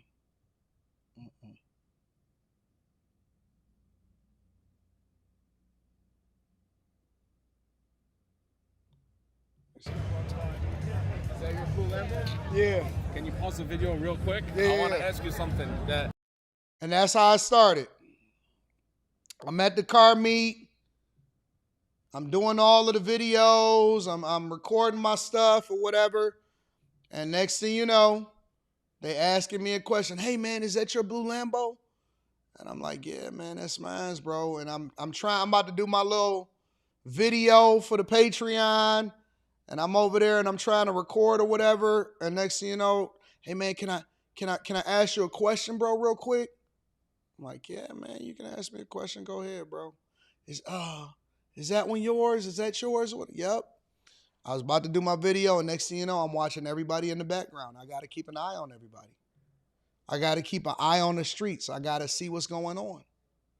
Most of the time, I'm not able to record a video in public because I always get interrupted. But I got to see what's going on in the streets. This last video that I want to have a conversation with y'all about is about people moving home. People choosing to go home.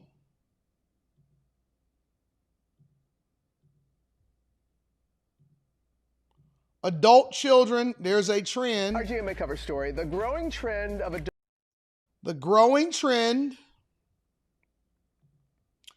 adult children moving home. I want to talk about this really quickly. Adult children moving home. Sometimes it just makes financial sense for everyone involved. With children saving, parents getting some help around the house. Rebecca Jarvis is here with a story we first saw in the Wall Street Journal. Good morning, Rebecca. Good morning, Robin. It's great to see you. And this is becoming very common with the cost of housing so high and many recent grads still job hunting. So we took a look at how some families are making it work. After going through a breakup and what she called a quarter-life crisis, Samantha Stobo was ready to leave New York City and figure out her next step. My mom actually pitched the idea. She had recently moved to Miami. She pitched the idea of me coming and moving in with her temporarily while I figured out where I wanted to live. They look like sisters. For work. And then it kind of just spiraled and snowballed into 4 years later, and I still live with her. The duo agreed on a set amount of rent. They do look like sisters. Samantha pays, and the living situation, which she chronicles on TikTok for her. How my mom and her boyfriend wake me, their single 32-year-old roommate, up on Valentine's Day. For over 20,000 followers, and says it's made them closer than ever. She is privy to a lot of information in my life, which makes her a really good sounding board, a really good confidant, a really good just like best friend. But I do remember at the beginning when I moved in, they look just alike. To navigate household chores, household responsibilities, who pays for what. It's a growing trend. Last year, 49% of adults under the age of 30 lived with a parent, up 12% since 2019. Home prices jumped almost 50% from 2019 to 2024, while incomes only went up 22%. So your kid is running twice as hard, basically, just to stay in the same spot. That's not a work ethic issue of kids going back home. It's a macroeconomic issue. Casey Wright decided to move back in with her parents after 2 consecutive layoffs. It made sense for me to be able to figure out how to get back on my feet and find a new job. And then it kind of just ended up me staying around longer than I expected it to. Now, 3 years later, she's been able to make a dent in her student loans and save towards a down payment. while also helping her parents around the house. My parents are older, so I am able to help them in their older years with stuff that they maybe can't do as much. It's been mutually beneficial for both me and my family. Now, if you are considering this, you want to start. So the first thing that I'm saying is, why are y'all moving out in the first place before y'all get yourselves all the way together?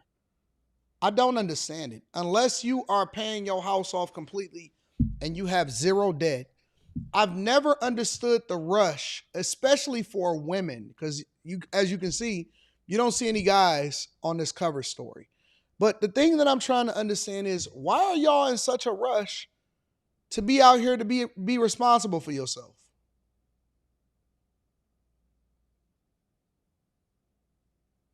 Why are y'all moving out so that you can go accumulate a ton of student loan debt? You can go out there and get your heart broke, get your head cracked, because that's all it's gonna do. Listen, let me tell you something. You know what's waiting out here for y'all? Suffering. K. Cooper says, what's all the way together? Getting through school, going through college, no debt, being able to successfully buy a house, and or getting married, and then you having to move out and go and live with your husband. But outside of that, what are y'all in a rush for? What do you think that what are y'all missing out on that you feel like you have to hurry up and get from under your parents' house? Now, I get it. Of course, there are situations where parents or you and your parent may be super toxic and they broke and they actually just drawn from you and they taking everything from you. And it's not that you're doing anything wrong or whatever. I understand that there are certain circumstances you're trying to get out the projects. I'm talking about these situations where you have good parents, a good household, y'all are practicing group economics, you're doing well. What are you shooting for? What do you think that's out there?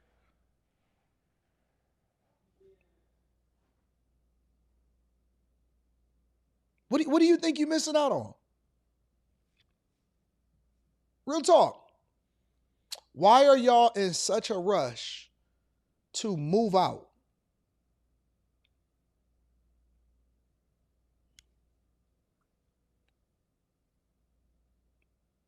Tiffany, there's always going to be anomalies. But most people are in a rush to move out. Most people are in a rush to go and pay out of state tuition.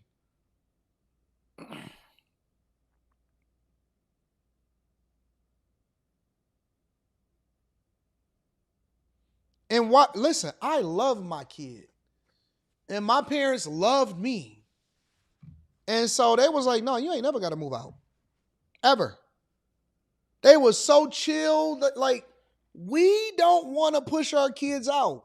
We not trying to have them out here suffering.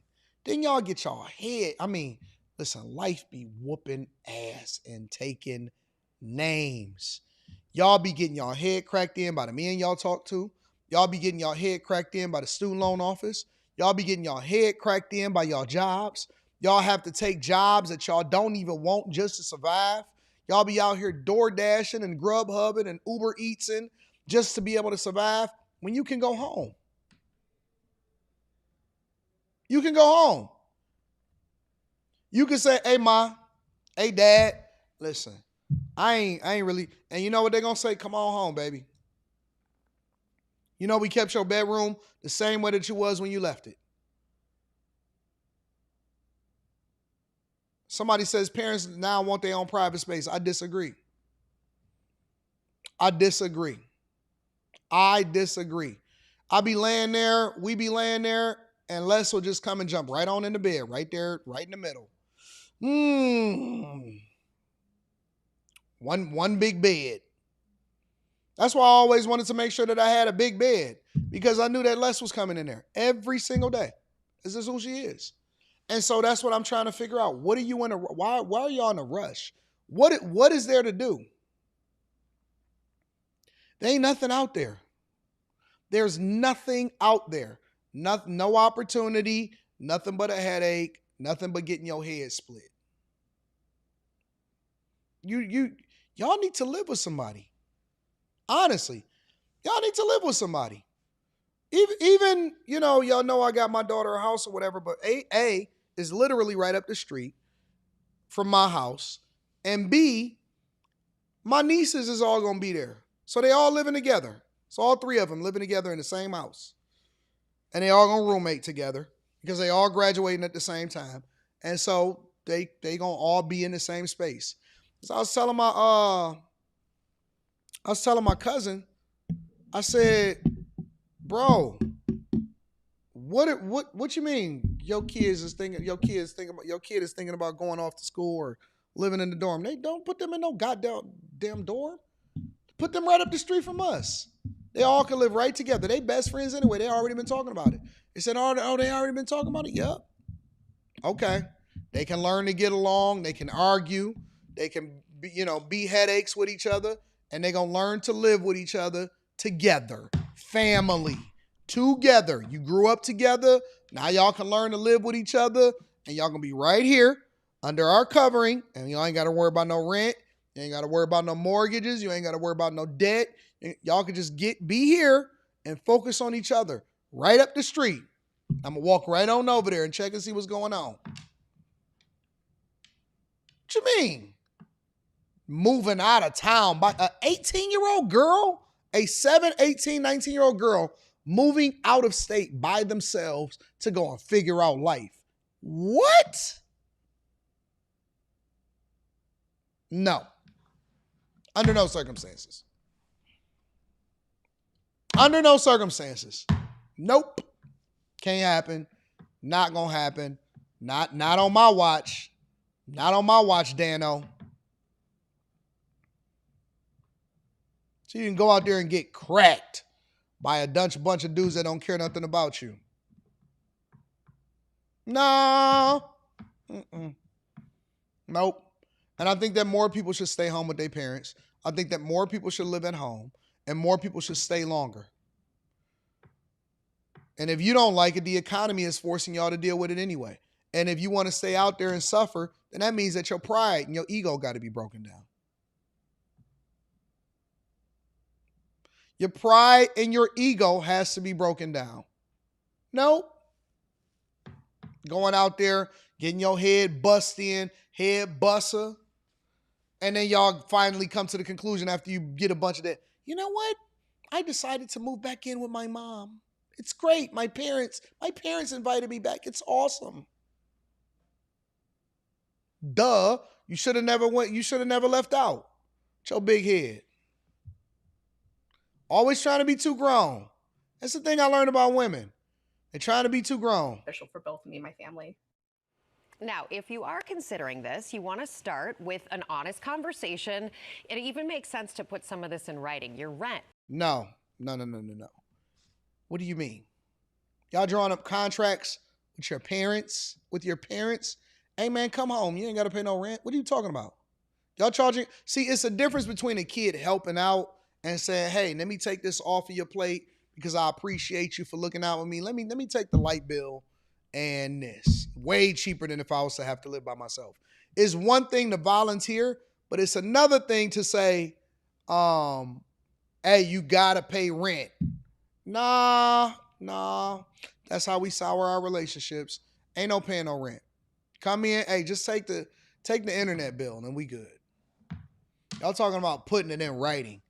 No, you're going to learn how to get along with other people that you depend on. The chores, the boundaries that you're planning to set. If kids aren't paying to live at home, you can put those savings into a high-yield savings account or Roth IRA for the future. And for parents, you really have to remember that oxygen mask advice. Put yours on first. Keep your own finances in check.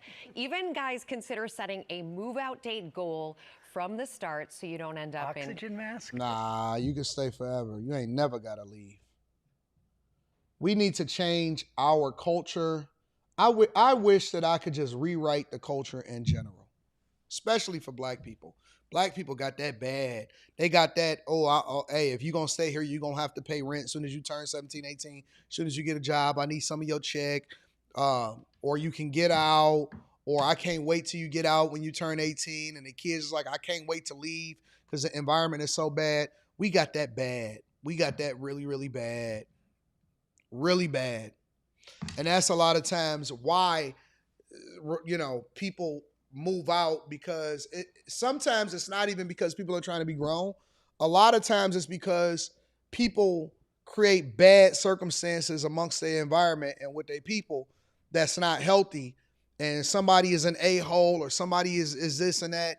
And instead of you building a relationship and learning how to communicate it with each other effectively, you create this environment where y'all basically hate each other.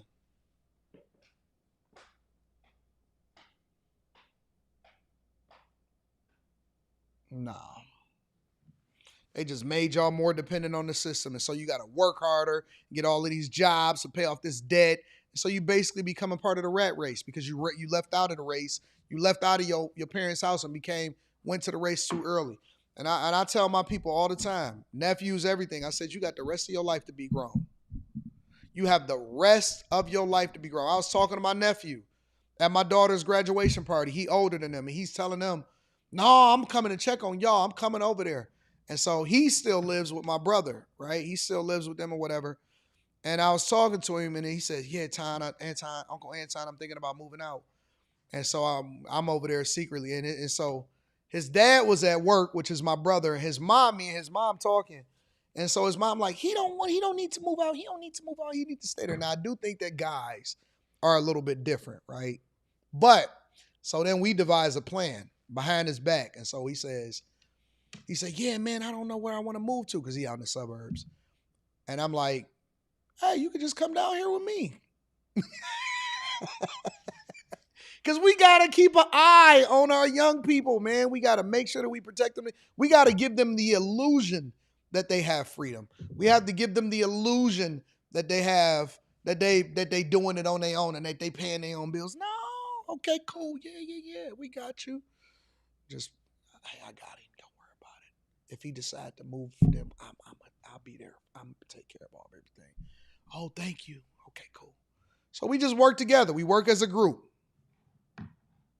What is he doing? Okay, maybe it's my time to take control of him. I'll deal with him. Because you know what, y'all his parents, so you know it may be falling on deaf ears. So let me deal with it for a little bit. And so you got to work as a community. Got to work as a group. Got to work as friends. You got to adjust.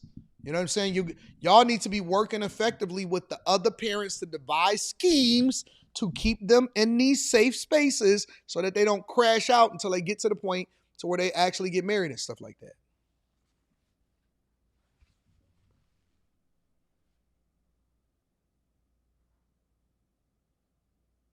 That's how you do it. That's how you do it. You know what I'm saying? I love y'all. Let me say that right now. Before we end this show, before I read this last super chat, I just want y'all to know that I know I say it, y'all hear me say it more often than not. I don't know how other content creators communicate with y'all, how they feel about y'all. I want y'all to know that I genuinely love y'all. I enjoy talking to y'all every day. I enjoyed teaching y'all in the Patreon yesterday. It was such a great live stream. I can't wait to meet up with y'all on the 25th in DC. I love interacting with y'all. I love trolling. I love capping on y'all. I love going off on y'all. I love it when y'all hit me with y'all opinions and we go back and forth. I genuinely love you. Real talk. Guys and girls, y'all my friends and real talk. I genuinely love y'all. I enjoy being with y'all every day. And I can't imagine doing this with or for anybody else except with y'all. Real talk. I love y'all in real life. And so, you know, we joke, we laugh, we talk about different issues, popular culture all the time. But really, it's all 100% love. Couldn't imagine my weekday mornings without y'all. All right. Tazzy. What up, Tazzy? Tazzy! What up, Tazzy? Shout out to my dog, Tazzy, man. Said blessings to everyone. I love you, Tazzy, man. I appreciate you, bro. You've been a long-time supporter of everything that I do. And hopefully I give you entertainment and value, and hopefully I've added value into your life significantly, bro. I genuinely love you, Tazzy, bro. Real talk, man. Thank you. My dog, Wade Talks 96 in the building says, I'm 27, lived with my dad for 4 years in town, lacked opportunity, so I got a job paying 20% more and moved out. Shout out to Wade Talks. I mean, you know, you got to do what you got to do. Every situation is different. And I appreciate you, Wade. Thank you, my friend.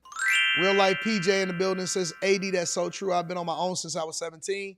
Had my own space and my own job. That's why I joined the military. Had to find a way out of my environment. I get it. I get it. Ernesto says, Anton, you're a good man, and you're a good man also. And I'm glad that you're able to take a joke, Ernesto. I appreciate you still sticking around. And see, again, we don't take this serious. Notice how I never muted you or I didn't censor you, and notice how you're not taking it personal, and we just talk back and forth. Like we not on that type of time.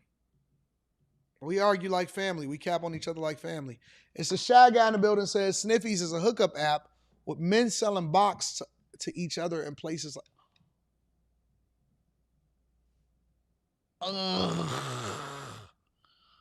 No wonder I ain't never heard of it before. I'm like, what the heck is Sniffies?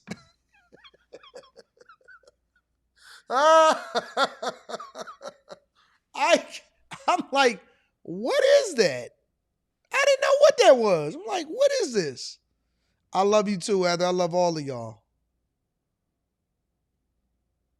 We rock with Ernesto. I don't believe in censorship at all. And he able to take a joke, so now he become a part of the crew. Return on Investment says, love you too, big bro. I love you, man. And thank you for your service too, bro. Mimi is hosting After Hours tonight.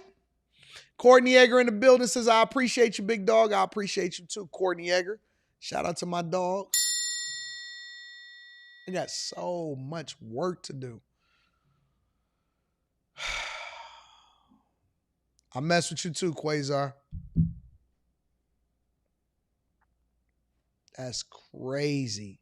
Sniffies, huh? Who comes up with this nonsense? You've helped me grow on my platform, says Courtney Egger. Man, that's dope. Well, then that means that I'm adding value. For all of my Patreon members, all of my bag chasers that didn't get a chance to watch the live stream yesterday, please do so today. Let's run it up, get that bag, take care of business, and get to the money. All right? I love you. I appreciate you. I'm going to take an hour nap, and then I'm going to get back to it. Love y'all. See y'all tonight.